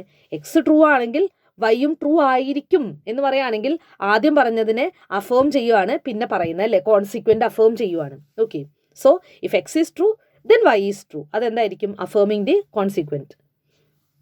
ഇനി ഡിനൈങ് ദി ആൻറ്റിസിഡന്റ് ആണെങ്കിലോ, if X is true, if X is not true then Y is also not true. അതെന്തായിരിക്കും? Denying the antecedent. അടുത്തത് എക്സിസ്റ്റൻഷ്യൽ ഫാലസി ആണ്. Existential fallacy എന്ന് പറയുന്നത് exist ചെയ്യാത്ത ഒരു കമ്മ്യൂണിറ്റിയെ പറ്റി നമ്മൾ പറയാം. ഇപ്പോൾ ഒരു ഉദാഹരണം പറയുകയാണെങ്കിൽ, all household pets are domestic animals. എല്ലാ ഹൗസ് ഹോൾഡ് പെറ്റ്സും ഡൊമസ്റ്റിക് ആനിമൽസ് ആണ്. No unicorns are domestic animals. Unicorn എന്ന് പറയുന്ന ഒരു സാധനം എക്സിസ്റ്റ് ചെയ്യുന്നില്ല, അതൊരു ഇമാജിനറി സാധനമാണ് അല്ലെ, ഫാൻറ്റസിയാണ്. അപ്പോൾ അത് വെച്ചിട്ട് നമ്മൾ എന്തെങ്കിലും കൺക്ലൂഡ് ചെയ്യാൻ ശ്രമിക്കുകയാണെങ്കിൽ അതെന്താണ്? എക്സിസ്റ്റൻഷ്യൽ ഫാലസി ആണ്. അത് എക്സിസ്റ്റേ ചെയ്യുന്നില്ല. ഓക്കെ, അടുത്തത് എക്സ്ക്ലൂസീവ് പ്രിമൈസ് ഫാലസി ആണ്.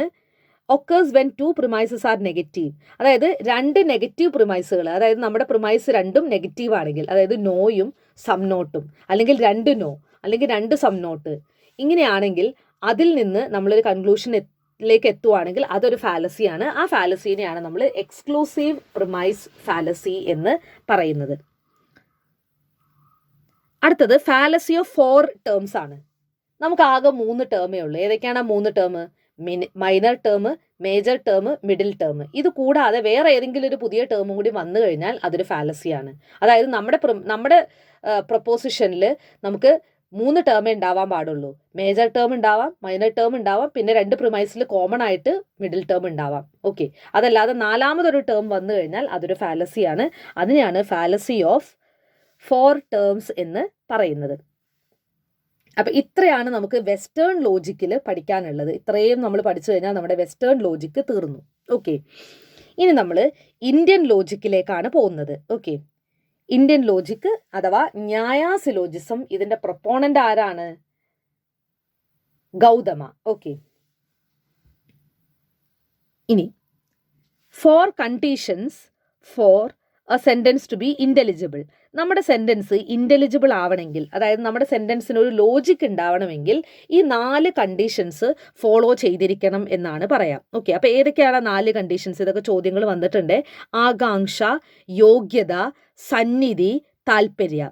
അതായത് ഇന്ത്യൻ ലോജിക്കിൽ ഒരു സെന്റൻസ് ഇന്റലിജിബിൾ ആയിരിക്കണമെങ്കിൽ 4 കണ്ടീഷൻസ് വേണമെന്നാണ് പറയുന്നത്. ആകാംക്ഷ, യോഗ്യത, സന്നിധി, താല്പര്യം. അപ്പം ഓരോന്നും എന്താണെന്ന് നോക്കാം. ആകാംക്ഷ എന്ന് പറയുന്നത് വാക്കുകൾ തമ്മിൽ എന്തുണ്ടാവണം? റിലേഷൻ ഉണ്ടാവണം.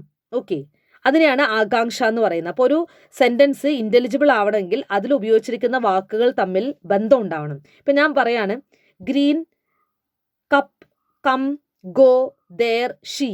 ഇങ്ങനെ പറയുകയാണെങ്കിൽ അതെന്താണ്? ഈ സെന്റൻസിൽ ആകാംക്ഷ ഇല്ല എന്നാണ് പറയുക. അതായത് ഈ വാക്കുകൾ തമ്മിൽ ഒരു ലോജിക്കൽ കണക്ഷൻ ഇല്ല, ഒരു റിലേഷൻ ഇല്ല. അപ്പം അങ്ങനെ റിലേഷൻ ഇല്ലെങ്കിൽ അതിന് ആകാംക്ഷ ഇല്ല എന്നാണ് പറയുക. അപ്പോൾ ഒരു സ്റ്റേറ്റ്മെൻറ്റിൽ എന്താണ് റിലേഷൻ ഉണ്ടാവണം. റിലേഷൻ ഉണ്ടെങ്കിലാണ് ആ സ്റ്റേറ്റ്മെൻറ്റ്, ആ വാക്കുകൾ തമ്മിൽ ബന്ധം ഉണ്ടെങ്കിലാണ് ആ സെൻറ്റൻസ് ഇൻ്റലിജിബിൾ ആവുകയുള്ളൂ. സോ ദാറ്റ് ഈസ് ആകാംക്ഷ. ആകാംക്ഷ എന്ന് പറയുന്നത് ഒരു സെൻറ്റൻസിലെ വാക്കുകൾ തമ്മിൽ റിലേഷൻ ഉണ്ടാവണം. സോ ദാറ്റ് ഈസ് ആകാംക്ഷ. ഇനി രണ്ടാമത് വേണ്ടത് എന്താണ്? യോഗ്യത. അതായത് നമ്മൾ വാക്കുകൾ കോൺട്രഡിക്ടറി ആവാൻ പാടില്ല. ഓക്കെ, അതായത് water the plants with fire, അങ്ങനെ പറയുമോ നമ്മൾ? അപ്പോഴാ ആ സെൻറ്റൻസ് തെറ്റല്ലേ? അതായത് നമ്മൾ പ്ലാന്റ്സിന് എന്താണ് വാട്ടർ ചെയ്യുക? ഫയർ വെച്ചിട്ടായിരിക്കുമോ? അല്ല, വാട്ടറും ഫയറും രണ്ടും എന്താണ്?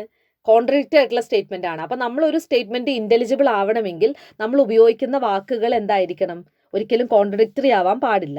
ഓക്കെ, അതായത് കൺസിസ്റ്റൻസി ഉണ്ടായിരിക്കണം. Water the plants with fire എന്ന് പറഞ്ഞു കഴിഞ്ഞാൽ അതൊരു തെറ്റല്ലേ? കാരണം ചെടികൾക്ക് വെള്ളം ഒഴിക്കണം ഫയർ വെച്ച് എന്ന് പറയുമ്പോൾ അതൊരു തെറ്റല്ലേ? അപ്പം അതാണ് യോഗ്യത എന്ന് പറയുന്നത്. അതായത് യോഗ്യതയുള്ള വാക്കുകളായിരിക്കണം നമ്മൾ ഉപയോഗിക്കുന്നത്. അതായത് ഓരോ സെൻറ്റൻസിലും അതിന് യോഗ്യതയുള്ള വാക്കുകളായിരിക്കണം ഉപയോഗിക്കേണ്ടത്. അങ്ങനെ ആലോചിച്ചാൽ മതി. ഇനി അടുത്തത് സന്നിധിയാണ്. സന്നിധി എന്ന് പറയുന്നത് ക്ലോസ് പ്രോക്സിമിറ്റി ഓഫ് വേർഡ്സ് ആണ്. അതായത് നമ്മൾ ഓരോ വാക്കും ഉച്ചരിക്കുമ്പോൾ അതിന് എന്താണ്? അടുത്തടുത്തായിരിക്കണം. ഓക്കെ, ഇപ്പം നമ്മൾ സന്നിധിയിൽ എന്നൊക്കെ നമ്മൾ പറയാറില്ല, അതിൻ്റെ അടുത്തടുത്ത്. ഇപ്പം ഞാൻ കുറേ സമയം കഴിഞ്ഞിട്ട് കെയിം പിന്നെ കുറേ സമയം കഴിഞ്ഞിട്ട് അടുത്ത വേർഡ് പറയാം.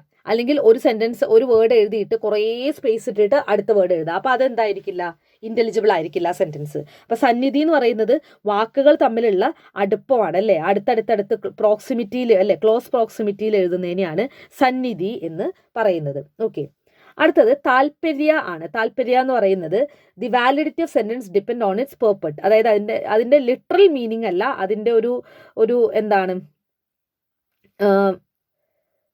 ഒരു ഇൻറ്റൻഷൻ ഉണ്ടാവുമല്ലോ. അതായത് ഇപ്പോൾ നമ്മൾ ഞാനൊരു വാക്ക് ഉച്ചരിക്കുമ്പോൾ ആ വാക്കിൻ്റെ വേർഡ് മീനിങ് അല്ല, ഞാൻ എന്തായിരിക്കും ഉദ്ദേശിച്ചിട്ടുണ്ടാവുക എന്നുള്ളതാണ് ആ സെൻറ്റൻസിനെ അർത്ഥവത്താക്കുന്നത് അല്ലേ. ഇപ്പം ഞാൻ ചിലപ്പോൾ പറയാം, നന്നായി പോയി എന്ന് പറയുമ്പോൾ ആ വാക്കിൻ്റെ അർത്ഥമല്ല, ഞാൻ അവിടെ എന്താണോ ഉദ്ദേശിച്ചിട്ടുള്ളത് അതാണ് നിങ്ങൾ അർത്ഥമായിട്ട് എടുക്കുന്നത് അല്ലേ, അല്ലെങ്കിൽ ആ അർത്ഥം മാറിപ്പോയി. അപ്പം ഞാനിവിടെ നന്നായി പോയി എന്ന് പറയുമ്പോൾ വളരെ നന്നായി എന്നാണ് ഉദ്ദേശിച്ചത്, അല്ല ഞാൻ കളിയാക്കിയതാണ് അല്ലേ, നന്നായി പോയി അങ്ങനെ തന്നെ വേണം എന്നാണ് ഉദ്ദേശിച്ചത്. അപ്പോൾ അവിടെ എൻ്റെ താല്പര്യം എന്തായിരുന്നു അതാണ് അവിടെ അർത്ഥമായിട്ട് വരുന്നത്, ആ സെൻറ്റൻസിന് അർത്ഥമായിട്ട് വരുന്നത്. ഓക്കെ, അപ്പോൾ ഇതാണ് ഒരു സെൻറ്റൻസ് ഇൻ്റലിജിബിൾ ആവാനുള്ള 4 കണ്ടീഷൻസ്. ഓക്കെ, അടുത്തത് നമ്മുടെ ഇന്ത്യൻ ലോജിക്കിൽ 6 പ്രമാണങ്ങളുണ്ട്. എന്താണ് ഈ 6 പ്രമാണം എന്ന് പറയുന്നത്? അതായത് ഈ 6 പ്രമാണത്തിലൂടെയാണ് നമ്മൾ ഇന്ത്യൻ ലോജിക്ക് വർക്കാവുന്നത്. അപ്പോൾ 6 പ്രമാണങ്ങൾ ഏതൊക്കെയാണെന്ന് ആദ്യം ഒന്ന് ജസ്റ്റ് പറഞ്ഞു പോവാം, എന്നിട്ട് ഓരോന്നും ഡീറ്റെയിൽ ആയിട്ട് നോക്കാം. അതായത് ഇന്ത്യൻ ലോജിക്കിൽ നമ്മൾ അറിവ് നേടാൻ വേണ്ടി ഉപയോഗിക്കുന്ന 6 വഴികളാണ് 6 പ്രമാണം എന്നുള്ളത് കൊണ്ട് ഉദ്ദേശിക്കുന്നത്. അതായത് അറിവ് നേടാനുള്ള 6 വഴികളാണ് 6 പ്രമാണങ്ങൾ എന്ന് പറയുന്നത്. അപ്പോൾ അതിനകത്ത് ആദ്യം പ്രത്യക്ഷം എന്ന് പറയുമ്പോൾ കാണാവുന്ന അല്ലേ, പെർസെപ്ഷൻ ആണ്. അനുമാനിക്കുന്നത്, ഇൻഫറൻസ്. പിന്നെ എന്താണ്, കമ്പാരിസൺ. ശബ്ദ, വെർബൽ ടെസ്റ്റിമണി, അതായത് നമ്മൾ വാക്കുകൾ. പിന്നെ അർത്ഥപതി, അനുപലബ്ധി. ഇങ്ങനെ 6 പ്രമാണങ്ങളാണ് നമുക്ക് ഇന്ത്യൻ ലോജിക്കിലുള്ളത്. പ്രത്യക്ഷ, അനുമാന, ഉപമാന, ശബ്ദ, അർത്ഥപതി, അനുപലബ്ധി.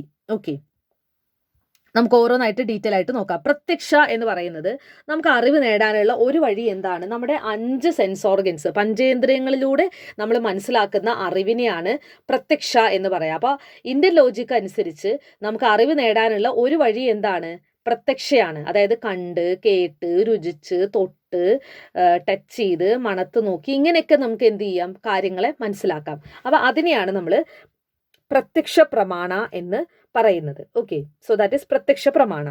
ഇനി രണ്ടാമത്തെ ഒരു വഴിയാണ് അനുമാന. നമുക്ക് ഇൻഫർ ചെയ്യാം അല്ലെ, ഒരു കാര്യത്തിൽ നിന്ന് നമുക്കൊരു കാര്യം, ഒരു സംഭവത്തിൽ നിന്ന് നമുക്കൊരു കാര്യം ഇൻഫർ ചെയ്യാം. അപ്പോൾ അതിനെയാണ് അനുമാന എന്ന് പറയുന്നത്. ഓക്കെ, അപ്പോൾ ഇൻഫറൻസിന് അല്ലെങ്കിൽ അനുമാനയുടെ സ്ട്രക്ചറാണ് നമ്മൾ ആദ്യമായിട്ട് നോക്കാൻ പോകുന്നത്. ഓക്കെ, അപ്പോൾ അനുമാനയ്ക്ക് ഒരു സ്ട്രക്ചർ ഉണ്ട്, അത് നമുക്ക് നോക്കാം. അതിൽ അനുമാനയ്ക്ക് 5 ഭാഗങ്ങളുണ്ട്. ഓക്കെ, പ്രതിജ്ഞ, ഹേതു, ഉദാഹരണ, ഉപനയ, നിഗമന. അപ്പോൾ അനുമാന എന്ന് പറയുന്ന പ്രമാണത്തിന് ഒരു സ്ട്രക്ചർ ഉണ്ട്, ആ സ്ട്രക്ചറിന് 5 ഭാഗങ്ങളുണ്ട്. അപ്പോൾ അതാണ് നമ്മൾ നോക്കാൻ പോകുന്നത്. പ്രതിജ്ഞ, ഹേതു, ഉദാഹരണ, ഉപനയ, നിഗമന. ഇപ്പോൾ ഞാൻ പറയാണ്, പ്രതിജ്ഞ എന്ന് പറയുന്നത് എന്താണോ പ്രൂവ് ചെയ്യേണ്ടത് അല്ലെ. ഇപ്പം നമ്മൾ അനുമാന എന്ന് പറയുമ്പോൾ നമ്മളൊരു അനുമാനത്തിലേക്ക് എത്തിച്ചേരണം. അപ്പം ഏത് അനുമാനത്തിലേക്കാണോ നമ്മൾ എത്തിച്ചേരേണ്ടത് ആ ഒരു സ്റ്റേറ്റ്മെന്റിനെയാണ് നമ്മൾ പ്രതിജ്ഞ എന്ന് പറയുക. അപ്പോൾ ഒരു ഉദാഹരണം പറയുകയാണെങ്കിൽ, hill has fire, Kunnil തീയുണ്ട്. Okay, ഇതാണ് നമുക്ക് പ്രൂവ് ചെയ്യേണ്ടത്. അപ്പം എന്താണോ നമുക്ക് പ്രൂവ് ചെയ്യേണ്ടത് അതാണ് പ്രതിജ്ഞ. ഇനി ഹേതു, കുന്നിൽ തീയുണ്ട് എന്ന് പറയണമെങ്കിൽ അതിനൊരു കാരണം വേണമല്ലോ, അതാണ് ഹേതു. ഓക്കെ, റീസൺ ആണ് ടു സപ്പോർട്ട് ദി പ്രൊപ്പോസിഷൻ. നമ്മൾ നേരത്തെ പറഞ്ഞ പ്രൊപ്പോസിഷനെ സപ്പോർട്ട് ചെയ്യുന്ന എന്തെങ്കിലും ഒരു കാരണം വേണം. അപ്പം ഞാൻ എന്ത് പറയും, ബിക്കോസ് ദർ ഇസ് സ്മോക്ക്.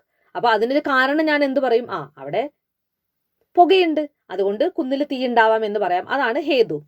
മൂന്നാമത്തത് ഉദാഹരണ. ഇനി വെറുതെ അങ്ങനെ പറഞ്ഞിട്ട് കാര്യമുണ്ടോ, ഞാൻ പറയാണ്, ഇതിനു മുന്നേ ഒരു ഉദാഹരണത്തിന് അവിടെ നമ്മൾ പുകയുണ്ടായിരുന്നു, അവിടെ ചെന്നപ്പോൾ തീ ഉണ്ടായില്ലേ, അപ്പൊ അതൊരു ഉദാഹരണമായിട്ട് നമ്മൾ എടുത്തു പറയാം അല്ലെ. അപ്പൊ അതാണ് ഉദാഹരണ. നാലാമത്തതാണ് ഉപനയ. ഉപനയ എന്ന് പറയുന്നത് ആപ്ലിക്കേഷൻ ആണ്. അതായത് നമ്മൾ ഈ തന്നിട്ടുള്ള ഉദാഹരണം എന്താണ്, ഈ പറയുന്ന ഇപ്പോഴത്തെ കണ്ടീഷനിലേക്ക് നമ്മൾ അപ്ലൈ ചെയ്യുന്നതിനെയാണ് ഉപനയ എന്ന് പറയുന്നത്. അപ്പോൾ അതായത് നമ്മൾ അന്ന് പോയപ്പോൾ അവിടെ പുകയുണ്ടായിരുന്നു, അവിടെ തീയില്ലേ, അപ്പോൾ ആലോചിച്ച് നോക്കി, ഇവിടെയും പുകയുണ്ട്, അപ്പോൾ ഇവിടെയും തീ ഉണ്ടാവില്ലേ എന്ന് പറയുന്നതാണ് ഉപനയ. ഇനി നിഗമന എന്ന് പറയുന്നത് ഈ കൺക്ലൂഷനിലേക്ക് എത്തിച്ചേരുവാണ്. അതായത് അപ്പം എന്ത് മനസ്സിലാക്കാം? പുകയുണ്ട്, തീയുണ്ട്, അപ്പം അതുകൊണ്ട് മലയിൽ തീയുണ്ട് എന്ന് നമ്മൾ നിഗമനത്തിലേക്ക് എത്തിച്ചേരാണ്. അപ്പോൾ ഒരു അനുമാനയുടെ സ്ട്രക്ചറാണ് പ്രതിജ്ഞ, ഹേതു, ഉദാഹരണ, ഉപനയ, നിഗമന. ഓക്കെ. ഇനി അനുമാനയ്ക്ക് 3 ടേംസ് ഉണ്ട്. നമ്മൾ വെസ്റ്റേൺ ലോജിക്കിൽ കണ്ട പോലെ തന്നെ മിഡിൽ ടേമിന് നമ്മൾ ഹേതു ഓർ ലിംഗ എന്നാണ്, LINGA, ഹേതു ഓർ ലിംഗ.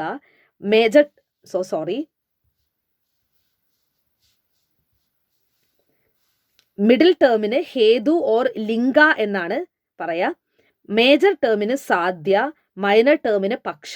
അതായത് അനുമാനത്തിൽ 3 ടേമുകളാണ് ഉള്ളത്: middle term, major term, minor term. Middle ടേമിന് ഹേതു ഓർ ലിംഗ എന്ന് പറയും, മേജർ ടേമിന് സാധ്യ എന്ന് പറയും, മൈനർ ടേമിന് പക്ഷ എന്ന് പറയും. ഓക്കെ, ഇത്രയും കാര്യങ്ങൾ ക്ലിയർ ആയെന്ന് വിചാരിക്കുന്നു. ഇനി നമ്മൾ നോക്കാൻ പോകുന്നത് അനുമാനയുടെ ടൈപ്പുകളാണ്. അപ്പൊ നമ്മൾ 6 പ്രമാണത്തിൽ പ്രത്യക്ഷ പറഞ്ഞു, രണ്ടാമത്തെ അനുമാനയാണ് നമ്മൾ പറഞ്ഞുകൊണ്ടിരിക്കുന്നത്. അനുമാനയുടെ സ്ട്രക്ചർ പറഞ്ഞു, ഏതൊക്കെയാണ്? പ്രതിജ്ഞ, ഹേതു, ഉദാഹരണ, ഉപനയ, നിഗമന.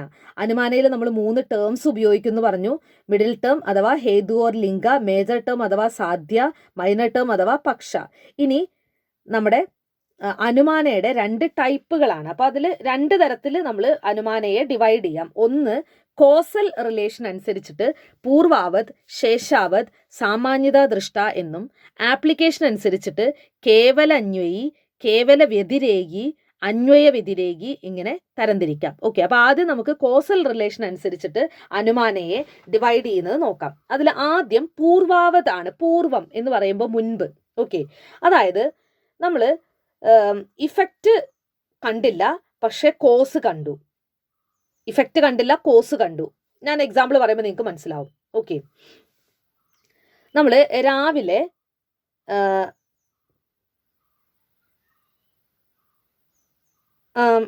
നമ്മൾ നല്ല കാർമേഘം കണ്ടു അല്ലേ? അപ്പം നമ്മൾ പറയാണ് മഴ പെയ്യും. പക്ഷെ നമ്മൾ ഇഫക്റ്റ് കണ്ടോ? ഇഫക്റ്റ് കണ്ടിട്ടില്ല. ഇഫക്റ്റ് എന്താണ്? മഴയാണ്. പക്ഷെ കാരണമായ കാർമേഘത്തിനെ കണ്ടു. അപ്പം നമ്മൾ ഇൻഫർ ചെയ്യുവാണ് മഴ പെയ്യും. പക്ഷെ മഴ പെയ്തത് നമ്മൾ കണ്ടില്ല. എന്തിൽ നിന്നാണ് നമ്മൾ ഇൻഫർ ചെയ്തത്? കാരണമായ കാർമേഘത്തിൽ നിന്ന് റിസൾട്ടായ മഴയെ നമ്മൾ ഇൻഫർ ചെയ്തു. അപ്പൊ പൂർവം അല്ലെ? ഒരു കാര്യം സംഭവിക്കുന്നതിന് മുന്നേ ഇൻഫർ ചെയ്യാണ്. പൂർവം അല്ലെ? മുന്നേ. മഴ പെയ്തില്ല, മഴ പെയ്യുന്നതിന് മുന്നേ കാരണമായ കാർമേഘം വെച്ചിട്ട് നമ്മൾ മഴ പെയ്യും എന്ന് പറയുന്നതാണ് പൂർവാവത്. ഇനി നമ്മൾ രാവിലെ എഴുന്നേറ്റ് നോക്കിയപ്പോൾ മുറ്റത്തൊക്കെ നല്ല പോലെ വെള്ളം കിടക്കുന്നുണ്ട്. കാരണമായ മഴ നമ്മൾ കണ്ടില്ല, പക്ഷെ മുറ്റത്ത് വെള്ളം കിടക്കുന്നത് നമ്മൾ കണ്ടു. അപ്പൊ നമ്മൾ ഇൻഫർ ചെയ്തു എന്ത്? മഴ പെയ്തിട്ടുണ്ടാവും, അതുകൊണ്ടാണല്ലോ വെള്ളം കിടക്കുന്നത്. അപ്പോൾ ഇഫക്റ്റ് കണ്ടു, കാരണം കണ്ടില്ല. അപ്പോൾ ഒരു കാര്യം സംഭവിച്ചു കഴിഞ്ഞിട്ടാണ് നമ്മൾ ഇൻഫർ ചെയ്യുന്നത് അല്ലെ? മഴ പെയ്ത് കഴിഞ്ഞിട്ട് നമ്മൾ ഇൻഫർ ചെയ്യുവാണ് മഴ പെയ്തു. സോ ദാറ്റ് ഈസ് ശേഷാവത്. ഇനി സാമാന്യത ദൃഷ്ട എന്ന് പറയുന്നത് സിമിലാരിറ്റി വെച്ചിട്ട് നമ്മൾ പറയുകയാണ്. അതായത് നമ്മൾ നമുക്ക് പരിചയമില്ലാത്തൊരു മൃഗത്തിനെ കണ്ടു, പക്ഷെ അതിന് കൊമ്പുണ്ട്. അപ്പം നമ്മൾ പറയുകയാണ് കൊമ്പുള്ള എല്ലാ മൃഗത്തിനും കാലിന് കുളമ്പ് കണ്ടിട്ടുണ്ട്. അപ്പം ഈ മൃഗത്തിന് എനിക്ക് അറിയില്ല, പക്ഷെ അതിന് കൊമ്പുണ്ട്, അതുകൊണ്ട് അതിന് കുളമ്പ് ഉണ്ടാവും എന്ന് ഞാൻ അനുമാനിക്കുകയാണ് അല്ലേ? അതിനെയാണ് സാമാന്യത ദൃഷ്ട എന്ന് പറയുന്നത്. അതായത് സാമാന്യത വെച്ചിട്ട്, അതായത് സമാനത വെച്ചിട്ട് ഞാൻ എന്ത് ചെയ്യാണ്? കൺക്ലൂഷനിലേക്ക് എത്തുവാണ്.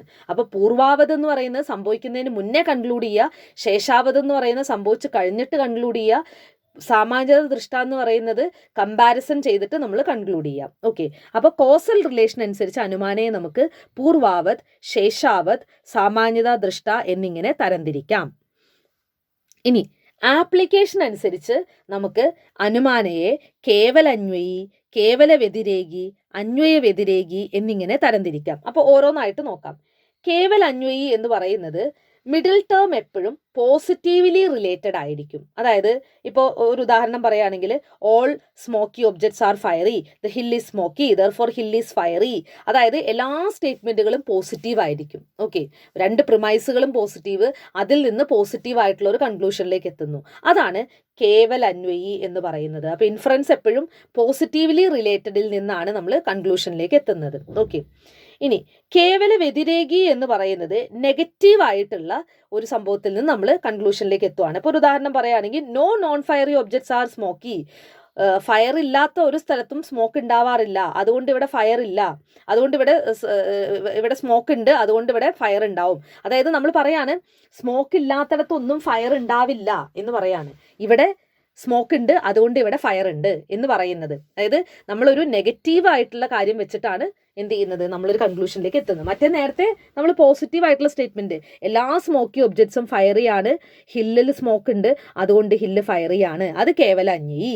ഇനി കേവല വ്യതിരേകി എന്താണ്, ഓപ്പോസിറ്റ് പറഞ്ഞിട്ട്. മറ്റേത് പോസിറ്റീവ്ലി റിലേഷൻ ആണ് അല്ലേ, എല്ലാ സ്മോക്കി ഒബ്ജക്ട്സിലും ഫയർ ഉണ്ടാവും, ഇവിടെ സ്മോക്ക് ഉണ്ട് അതുകൊണ്ട് ഇവിടെ ഫയർ ഉണ്ട്. ഇനി കേവല വ്യതിരേകി എന്ന് പറയുന്നത് അതിന്റെ നേരെ ഓപ്പോസിറ്റ് പറയാണ്. അതായത് ആദ്യം അതിന് എന്താണ് നമ്മൾ പറയാണ്, ഒരു തീയില്ലാത്തിടത്തും പുകയുണ്ടാവില്ല, ഇവിടെ പുകയുണ്ട് അതുകൊണ്ട് ഇവിടെ തീയുണ്ട്. അതായത് തീയില്ലാത്തിടത്ത് പുകയുണ്ടാവില്ല എന്ന് പറയുമ്പോൾ ഇവിടെ തീയുണ്ട്, അത് ഇവിടെ പുകയുണ്ട് അതുകൊണ്ട് ഇവിടെ എന്തുണ്ടാവും, തീ ഉണ്ടാവും. അപ്പൊ തീയില്ലാത്തിടത്ത് പുകയുണ്ടാവില്ല, അങ്ങനെ നെഗറ്റീവ് ആയിട്ടുള്ളതിൽ നിന്നാണ് നമ്മൾ അനുമാനത്തിലേക്ക് എത്തുന്നതെങ്കിൽ കേവല വ്യതിരേകി.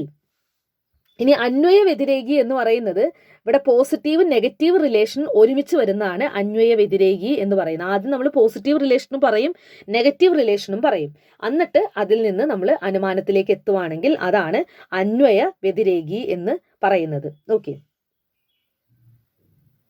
അപ്പൊ നമ്മൾ 6 പ്രമാണങ്ങളിൽ 2 പ്രമാണമാണ് പറഞ്ഞത്, പ്രത്യക്ഷ പ്രമാണം, അനുമാന പ്രമാണം. മൂന്നാമത്തത് ഉപമാനയാണ്, ഉപമിക്കാണ് അല്ലേ. 2 കാര്യങ്ങൾ കമ്പയർ ചെയ്തിട്ട് നമ്മൾ പഠിക്കുകയാണെങ്കിൽ അതാണ് ഉപമാന.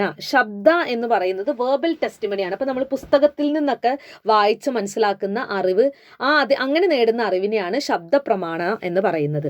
ഇനി അർത്ഥപതി എന്ന് പറയുന്നത് കണ്ടീഷൻസ് അപ്ലൈഡ് പോലെയാണ്. അതായത് ഇപ്പം നമ്മളൊരു കാര്യം പറയുമ്പോൾ നമ്മൾ ചില കണ്ടീഷൻസ് നമ്മൾ പറയണം. അതായത് ഇപ്പം ഞാൻ പറയാണ്, ഇയാൾ ഭക്ഷണമേ കഴിക്കാറില്ല പകല്, എന്നിട്ട് ഇയാൾ വണ്ണം വെച്ചിരിക്കുന്നു എന്ന് ഞാൻ പറയുമ്പോൾ അവിടെ കണ്ടീഷൻ ഉണ്ട്, ചിലപ്പോൾ രാത്രി ഭക്ഷണം കഴിക്കുന്നുണ്ടാവും. അപ്പം അങ്ങനെ നേടുന്ന അറിവിനെയാണ് നമ്മൾ അർത്ഥപതി എന്ന് പറയുന്നത്, അർത്ഥപതി. അടുത്തത് അനുപലബ്ധിയാണ്. ഒരു കാര്യം ഇല്ല എന്ന് മനസ്സിലാക്കുന്നതാണ്. ഓക്കെ, ഒരു കാര്യം ഇല്ല എന്ന് മനസ്സിലാക്കുന്നതിനെയാണ് അനുപലബ്ധി എന്ന് പറയുന്നത്. അപ്പൊ അനുപലബ്ധി 4 തരമാണ്. ഇത് റീസെന്റ് ആയിട്ട് ചോദിച്ചിട്ടുണ്ട്, അപ്പോൾ അത് ഇമ്പോർട്ടൻ്റ് ആണ്. ഇത് റീസെന്റ് ആയിട്ടുള്ള ഒരു ക്വസ്റ്റ്യൻ പേപ്പറിൽ എനിക്ക് തോന്നുന്നു 2025 ഒരു ക്വസ്റ്റ്യൻ പേപ്പറിൽ ഇത് ചോദിച്ചിട്ടുണ്ട്. ഓക്കെ,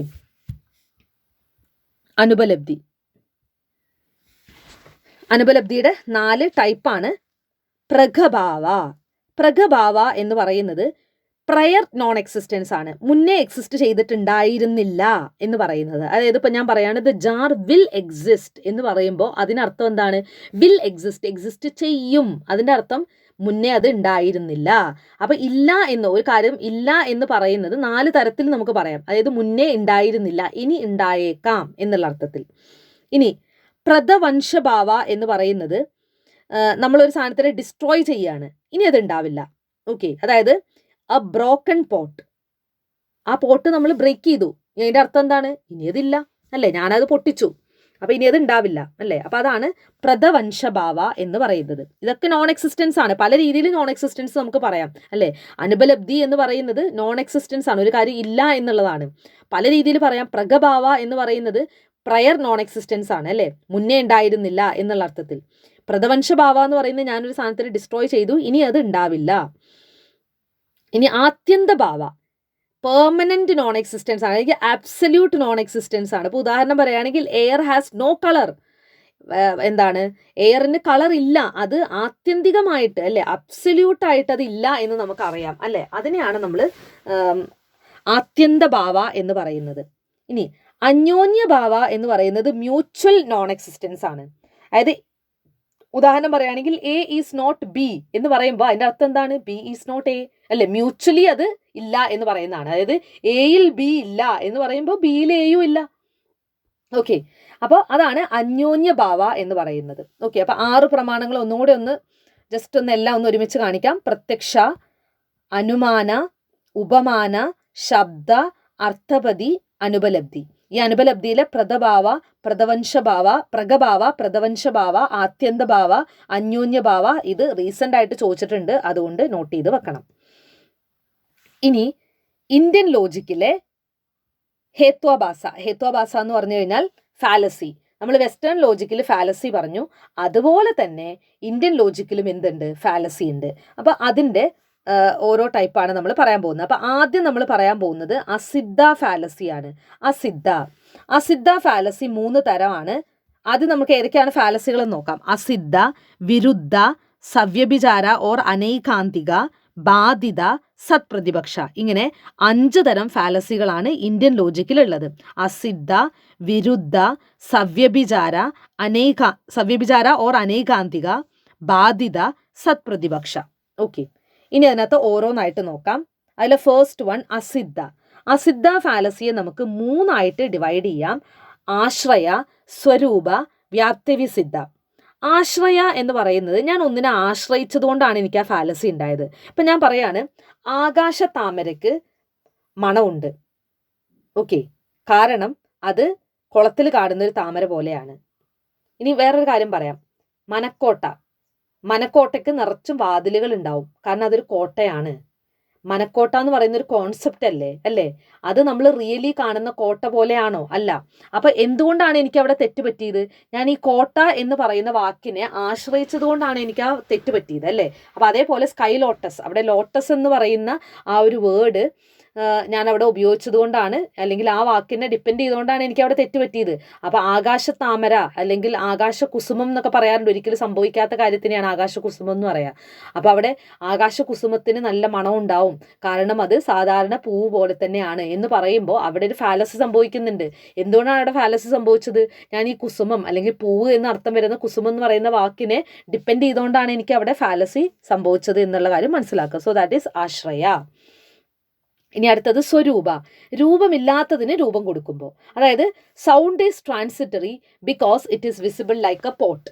സൗണ്ട് ട്രാൻസിറ്ററി ആണ്, അതായത് സൗണ്ട് നശിച്ചു പോകുന്നതാണ്, ട്രാൻസിറ്ററി ആണ്, പെട്ടെന്ന് ഇല്ലാണ്ടായി പോകുന്നതാണ്, കാരണം അതൊരു പോട്ട് പോലെയാണ്. ശബ്ദത്തിന് എന്തില്ല? വിസിബിലിറ്റി ഇല്ല. അപ്പോൾ വിസിബിലിറ്റി ഇല്ലാത്ത ശബ്ദത്തിനെ നമ്മൾ പോട്ട് എന്ന് പറയുന്ന ഒരു കാര്യം വെച്ചിട്ട് നമുക്ക് എന്ത് ചെയ്യാൻ പറ്റില്ല? പറയാൻ പറ്റില്ല. അപ്പം അങ്ങനെ പറയുകയാണെങ്കിൽ അതെന്താണ്? സ്വരൂപ അസിദ്ധ ഫാലസിയാണ്. അടുത്തത് വ്യാപ്തവിസിദ്ധ ഫാലസിയാണ്. അതായത് നമ്മൾ കണ്ടീഷൻസ് അൺകണ്ടീഷണൽ ആയിട്ട് നമ്മൾ പറയുന്നത്. ഇപ്പം കണ്ടീഷൻസ് അപ്ലൈഡ് കൊടുക്കാതിരിക്കുമ്പോൾ, അതായത് ഇപ്പം ഞാൻ പറയാണ്, wherever there is fire there is smoke. എവിടെയൊക്കെ തീയുണ്ടോ അവിടെയൊക്കെ പുകയുണ്ട് എന്ന് ഞാൻ പറയുകയാണ്. പക്ഷെ ചില കണ്ടീഷനിൽ അങ്ങനെ ഉണ്ടാവണമെന്നില്ല. ഇപ്പോൾ കൊല്ലൻ്റെ ആലയിൽ ഫയർ ഉണ്ട്, പക്ഷെ അവിടെ എന്തില്ല? സ്മോക്കില്ല. അപ്പോൾ അതുകൊണ്ട് നമ്മൾ കണ്ടീഷൻസ്, ചില എക്സെപ്ഷൻ കേസ്, അതൊക്കെ നമ്മൾ വിട്ടുപോവുകയാണെങ്കിൽ അവിടെ ഉണ്ടാവുന്ന ഫാലസിയാണ് വ്യാപ്തവിസിദ്ധ ഫാലസി. ഓക്കെ, അപ്പം നമ്മൾ കണ്ടീഷൻസ് അപ്ലൈഡ് വിട്ടുപോകുന്നതാണ് വ്യാപ്തവിസിദ്ധ ഫാലസി. അപ്പോൾ അസിദ്ധ ഫാലസിയുടെ 3 തരമാണ്: ആശ്രയ, സ്വരൂപ, വ്യാപ്തവിസിദ്ധ. രണ്ടാമത്തെ ഫാലസിയാണ് വിരുദ്ധ. വിരുദ്ധ എന്ന് പറയുന്നത് മിഡിൽ ടേമിനെ കോൺട്രഡിക്റ്റ് ചെയ്യുന്ന കാര്യം പറയുകയാണെങ്കിൽ, ഓക്കെ, ഒരു ഉദാഹരണം പറയാണ്, സൗണ്ട് ഈസ് ഇറ്റേണൽ. ശബ്ദം ഇറ്റേണൽ ആണ് because it is a product like ether. Ether എന്ന് പറയുന്ന ഒരു എലമെന്റ് ആണ്. ഈതർ പോലത്തെ ഒരു പ്രോഡക്റ്റ് ആണത്. നിങ്ങൾ ആലോചിച്ച് നോക്കിയേ, ഒരു പ്രോഡക്റ്റ് എന്ന് പറയുമ്പോൾ അത് നശിച്ചു പോകുന്നതാണ്, അല്ലേ? അപ്പം നമ്മൾ പറയാണ് സൗണ്ട് ഒരിക്കലും നശിച്ചു പോവാത്തതാണ്, അത് ഈതർ പോലൊരു പ്രോഡക്റ്റ് ആണ്. അപ്പോൾ ഇവിടുത്തെ നമ്മൾ ഉപയോഗിച്ചിരിക്കുന്ന മിഡിൽ ടേം എന്താണ്? കോൺട്രഡിക്റ്റ് ചെയ്യുന്ന മിഡിൽ ടേം ആണ്, അല്ലേ? പ്രോഡക്റ്റ് എന്ന് പറയുന്നതാണ് ഇവിടെ ഉപയോഗിച്ചിരിക്കുന്ന മിഡിൽ ടേം. ആ മിഡിൽ ടേം ഇറ്റേണൽ എന്ന് നമ്മൾ പ്രൂവ് ചെയ്യേണ്ട ആ ഒരു വേർഡിനെ കോൺട്രഡിക്റ്റ് ചെയ്യുന്നതാണ് പ്രോഡക്റ്റ് എന്ന് പറയുന്ന മിഡിൽ ടേം. അപ്പം നമ്മൾ എന്താണോ പ്രൂവ് ചെയ്യേണ്ടത് അതിനെ കോൺട്രഡിക്റ്റ് ചെയ്യുന്ന മിഡിൽ ടേം ആണ് ഉപയോഗിക്കുന്നതെങ്കിൽ അതാണ് വിരുദ്ധ. നമ്മൾ വിരുദ്ധാഹാരം എന്നൊക്കെ പറയില്ലേ, അങ്ങനെ ആലോചിച്ചാൽ മതി. അടുത്തത് സവ്യഭിചാര ഓർ അനൈകാന്തിക. സവ്യഭിചാര ഓർ അനൈകാന്തിക, ഇത് 3 തരത്തിലാണ്: സാധാരണ, അസാധാരണ, അനുപസംഹാരി. സാധാരണ എന്ന് പറയുന്നത് കോമൺ ആയിട്ടുള്ളത്. ഇപ്പം ഞാൻ പറയാണ്, the hill has fire because it is knowable. കുന്നിൽ തീയുണ്ട്, കാരണം അത് അറിയാവുന്നതാണ്. ഈ അറിയാവുന്നത് എന്ന് പറയുന്നത് ഒരു കോമൺ ആയിട്ട് നമുക്ക് എല്ലായിടത്തും ഉപയോഗിക്കാൻ പറ്റുന്നില്ല. ഇപ്പം ഈ അറിയാവുന്നത് എന്ന് പറയുന്നത് കൊണ്ട് ആ ഹില്ലിൽ ഫയർ ഉണ്ടാവണം എന്നില്ല. അതൊരു സാധാരണയായിട്ട് ഉപയോഗിക്കാൻ പറ്റുന്ന മിഡിൽ ടേം ആണ്, അല്ല, എക്സ്ക്ലൂസീവ് അല്ല. ഇനി അസാധാരണയോ? അസാധാരണ എന്ന് പറയുന്നത് sound is eternal because it is audible. ഇവിടെ ഓഡിബിൾ എന്ന് പറഞ്ഞിരിക്കുന്ന മിഡിൽ ടേം, ഈ ഓഡിബിലിറ്റി എന്തിനു മാത്രമാണ് നമുക്ക് ഉപയോഗിക്കാൻ പറ്റുക? സൗണ്ടിന് മാത്രം. അതേസമയം ഇറ്റേണിറ്റിക്ക് നമുക്ക് ഓഡിബിൾ എന്ന് പറയുന്നത് ഉപയോഗിക്കാൻ പറ്റില്ല. അപ്പോൾ നമ്മൾ മിഡിൽ ടേം ഉപയോഗിക്കുന്ന സമയത്ത് ഈ രണ്ട് ടേമിനും കോമൺ ആയിട്ടുള്ളതാവണം. അതായത് മേജർ ടേമിനും മൈനർ ടേമിനും കോമൺ ആയിട്ടുള്ള ഒരു മിഡിൽ ടേം ആണെങ്കിലാണ് നമുക്ക് അങ്ങനെ ഒരു കൺക്ലൂഷനിലേക്ക് എത്താൻ പറ്റുള്ളൂ അല്ലേ. അപ്പോൾ നേരത്തെ കണ്ട സാധാരണയിൽ നമ്മൾ ഉപയോഗിച്ചിരിക്കുന്ന മിഡിൽ ടേം ഇതിന് മാത്രമല്ല, ഈ മേജർ ടേമിനും മൈനർ ടേമിനും മാത്രമല്ല, എല്ലായിടത്തും ഉപയോഗിക്കാൻ പറ്റുന്നതാണ്. ഇനി നമ്മൾ രണ്ടാമത് പറഞ്ഞപ്പോൾ ഉപയോഗിച്ച ഓഡിബിലിറ്റി എന്ന് പറയുന്നത് ശബ്ദത്തിന് മാത്രം ഉപയോഗിക്കാൻ പറ്റുള്ളൂ. ഓഡിബിലിറ്റി എന്ന് പറയുന്ന ശബ്ദത്തിന് മാത്രം. പക്ഷെ അവിടെ ഇറ്റേണിറ്റിക്ക് ഓഡിബിൾ എന്ന് പറയുന്ന സാധനം എന്തില്ല, നമുക്ക് ഉപയോഗിക്കാൻ പറ്റില്ല അല്ലേ. അത് നമുക്ക് കണക്ഷൻ ഇല്ല അതുമായിട്ട്. അപ്പോൾ നമ്മൾ ഉപയോഗിക്കുന്നത് ഏതെങ്കിലും നമ്മൾ മേജർ ടേമിനോ അല്ലെങ്കിൽ മൈനർ ടേമിനോ മാത്രം നമുക്ക് ഉപയോഗിക്കാൻ പറ്റുന്ന ഒരു മിഡിൽ ടേം ആണെങ്കിൽ അതെന്താണ്, അസാധാരണ. ഈ സാധാരണയാണെങ്കിലോ നമുക്ക് മേജർ ടേമിനും ഉപയോഗിക്കാം, മൈനർ ടേമിനും ഉപയോഗിക്കാം, നാട്ടിലുള്ള എല്ലാത്തിൻ്റെ കൂടെ ഉപയോഗിക്കാൻ പറ്റും. ഇപ്പോൾ നോവബിൾ, അതായത് എല്ലാത്തിൻ്റെ കൂടെ ഉപയോഗിക്കാൻ പറ്റുന്നതാണ്, അത് സാധാരണ അല്ലേ. സാധാരണയായിട്ട് എല്ലാത്തിൻ്റെ കൂടെ ഉപയോഗിക്കാൻ പറ്റുന്ന മിഡിൽ ടേം ഉപയോഗിക്കുകയാണെങ്കിൽ അത് സാധാരണ ഫാലസിയാണ്. അസാധാരണ എന്ന് പറയുന്നത് നമ്മുടെ മേജർ ടേമിൻ്റെയോ മൈനർ ടേമിൻ്റെയോ ഏതെങ്കിലും ഒന്നിൻ്റെ കൂടെ മാത്രം ഉപയോഗിക്കാൻ പറ്റുന്ന മിഡിൽ ടേം ആണ് നമ്മൾ ഉപയോഗിക്കുന്നതെങ്കിൽ അത് അസാധാരണ.